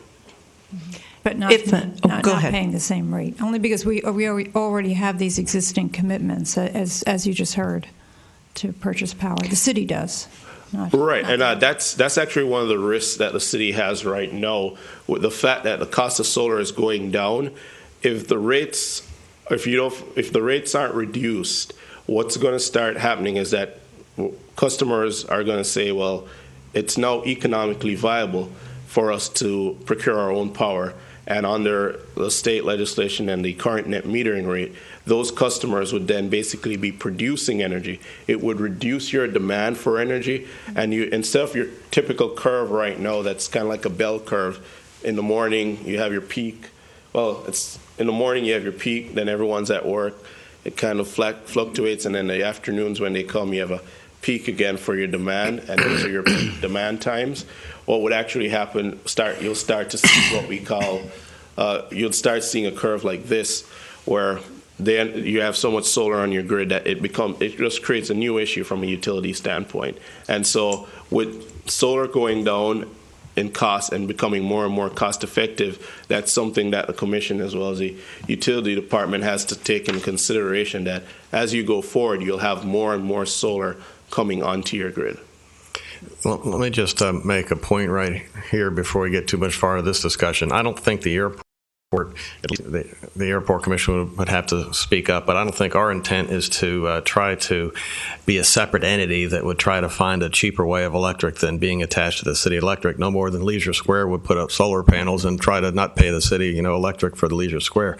Our purpose here was simply to try to find a means to retain self-sufficiency and to use the properties that could probably not otherwise be leased in order to benefit all parties, including mostly the community members. Secondly, the rates that Craig has shown here, they're what we gave him. But we never, in starting a negotiation, throw out the lowest rates. Further, the appraisal that we used for the land rates that are shown here was based on a 2014 appraisal for commercial, full, infrastructure property, because that was the best we had at the time. But in any kind of negotiation for leases, we always have to get a current appraisal, which would be at least 6 months from when we would complete the development or the negotiation. And that would be based on, number one, for Site 3, for example, that's a landfill. I mean, there's going to be some considerations done by the appraiser whenever the actual lease rate gets developed, and I'm sure it would be less than this. But we can't say what it would be, and whatever it is, it'd be fair market value, and it would have to be approved by the FAA and ultimately by the City Council whenever this is all done.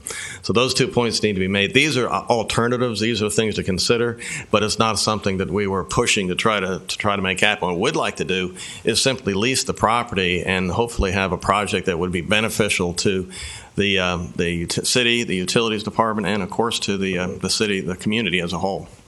If I could point, go ahead. I'm just going to say, in your conceptualization of the future and the use of the land, have you committed to that, the leasing for other purposes or other uses of the land or the sale of the land? I mean, I'm speaking as an uninformed citizen here, but where does that fit into? I mean, we're spending an enormous amount of time, as we should clearly, to look at least at this alternative. But what other alternatives are there for management and you to be looking at? Mm-hmm. Well, it depends on the site. In some parts of the airport, really, these two sites that we're looking at, there is no infrastructure there. So, ultimately, before these parcels could ever be leased, and as we looked at it in the airport master plan, there would have to be development costs borne by the airport in order to bring those sites up to commercial, use and make them viable.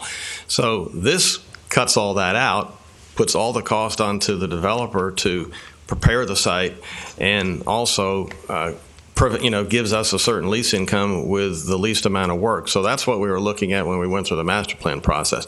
There's currently land available for lease for commercial use at the airport that has the infrastructure in place, and we wouldn't consider a solar farm for some of that development. But in the 2-year process and talking to the community and having multiple public meetings, this idea came up as one way to use some of the land that most likely would not be used, at least for the long term, or for the short term, but for any other use. Thank you. I think if I'd like to kind of wrap this up, I think there's been a lot of information for the Utility Commission that you probably hadn't seen. And what I would like to suggest is that in one of your meetings, you invite Craig to come and discuss this further. It'll give you a chance to gather some more of your information. In the meantime, I think the airport should look at the land lease options in terms of pricing structure that would maybe give you a more favorable rate, and that the airport then would kind of shelve the whole thing as to whether it would become a utility project or maybe a local airport project, that we could meet some of our requirements by the FAA to be environmentally friendly and everything else, which we could do on a smaller scale ourselves and offset like the airport terminal costs.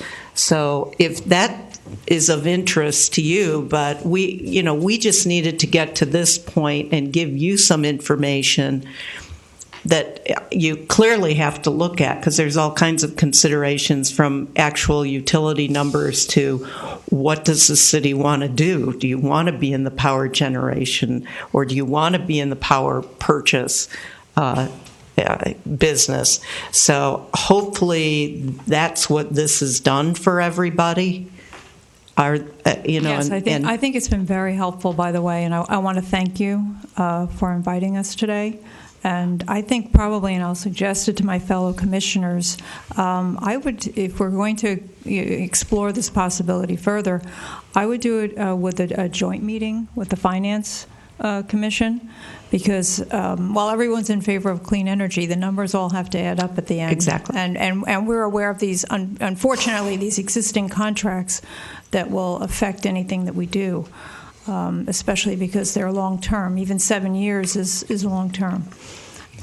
Well, and I'd like to point out that our master plan this year, which we're required to do by the FAA, and it looks at the airfield, the environmental side, and then we have a lot of property that we want to lease, because, as I said, that's how we support the airport and not have to use taxpayer dollars to support our projects that are required to be done here.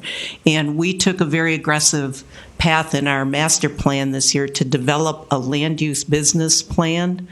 The FAA likes to call it business sustainability, which we felt was important, because moving forward, if federal grant money or state grant money starts to decline, what are we going to do to be able to maintain our airfield and our infrastructure? So that's what this was born out of, and we're trying to take a forward look. Our master plan is a 20-year planning document. Doesn't mean it's all going to happen, but we felt if we don't lay this plan out, it'll never happen. And we don't want haphazard, hopscotch development, because we are about 25% of this property in the city of Vero Beach, and we're some of the last developable property in the city of Vero Beach. So we're trying to get this right, and that's kind of where part of this came out of. How can we best use the land that probably won't get used and still be able to generate income in support of the airport, but serve the needs of the city and the people of the community. So that's where we came from.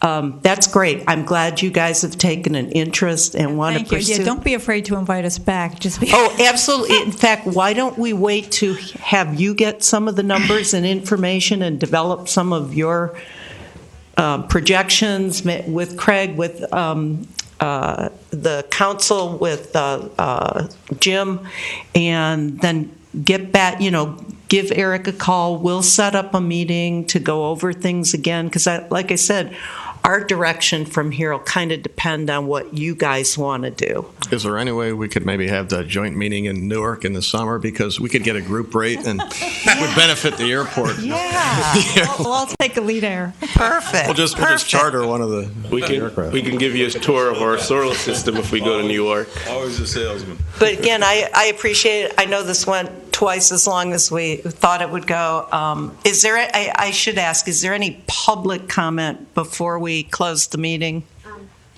On this issue, just one more comment. Public? No, Jim asked me not to. One more comment on this issue. The ideal scenario from the city's perspective is if they want to build a solar farm, we will buy that power if it's below what our purchase power costs are, and we do it on a market value as opposed to a take or pay. Our take or pay contracts are what's got us around the neck. And so therefore, if Con wanted to and could work out a lease agreement with the airport that is fair and equitable, build their panel farm, and if their number beats what we're purchasing power for, we would buy it at that part. If their number goes up, our number goes down, then obviously they would be without us as a customer. And obviously that's all part of the negotiations, and certainly what the Finance Committee and the Utility Commission needs to come back with these suggestions. And I also would like to point out that ConEdison is actually short for Consolidated Edison, just so you don't get the wrong idea here. Well, some of us have been in New York. Hi, good morning. And as you know, I'm going to be speaking on a different topic a little Right. later in today's agenda, but since this came up, to me, I think the airport's goal should be, if I can increase revenue by renting something that's not rented, that's good. But if you could also look at other things that drive down cost, if you're increasing revenue or reducing cost, it has the same budgetary impact. So I wanted to throw out one other thing to put in your cap to think about as you're moving forward with some other discussions. This is something that we're doing at the county complex right across the street from the airport, and it's called a CHP system, where we're looking at installing a CHP system for the A and B building and the health department, that our payback is 4.3 years, not 15 years. It's still environmentally better because the source of fuel type that it's using, it's not coal, it's natural gas related. But if looking at options to drive down operating costs for the airport, and that's a 24-hour day system. When the sun goes down, the system still runs. So, I don't know what the numbers it would save to the airport, because they've got some LED conversion, some other good things going on that's going to drive their costs down anyway. But for us, we're looking at saving $500,000 to $600,000 a year on our campus cost on electricity by installing this. CHP is the short acronym for it, but there's other things out there to look at driving down. If you want to say it's an enterprise, the airport's an enterprise operating system, that something could be unique to them. Now, it does put you into a business that you might want to get into, but when I'm looking at saving tax dollars of $500,000 to $600,000 a year, I'm putting everything on the table because it's such a big number to consider. So just something else to muddy up the waters a little bit. Thank you.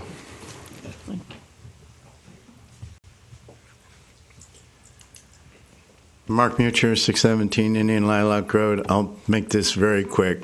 And these, I think, are questions for Jim, but I'm making the assumption here, and there was a lot of time spent on it, that the city isn't interested, neither the city nor the airport is interested in owning this solar field, nor providing a tax-free lease. And as Jim just said, we may or may not be able to be a customer for it. So I think probably any future discussion should be along those lines. What was the second thing? Never mind. Thanks. I think part of the problem with the city or the airport owning it is we don't get the 30% tax credit because we don't pay taxes. The airport has a little more availability of getting things like grant money, which I understand a utility cannot get grant money. So there are Department of Energy grants and things like that that could help offset it, or maybe these lease option. Well, that's basically a power purchase agreement instead of a lease purchase. But all of this, I think this is in the early stages, but if we don't get the ball rolling, it'll never happen, and we'll never have the opportunity to look at it. And it just seemed like with our master plan being very forward-thinking that we wanted to engage all of the entities here that would be involved in it. And again, Craig, as he said, he's done all of this preliminary stuff for free. So I thank you for that, because you've opened our eyes to some of the possibilities that we have for moving forward or saying no. So that's we appreciate that. No, thank you. I mean, my main objective here today was to provide you with all the technical and economic considerations for you to make an informed business decision. So I'm happy that you are able to get that information out of it.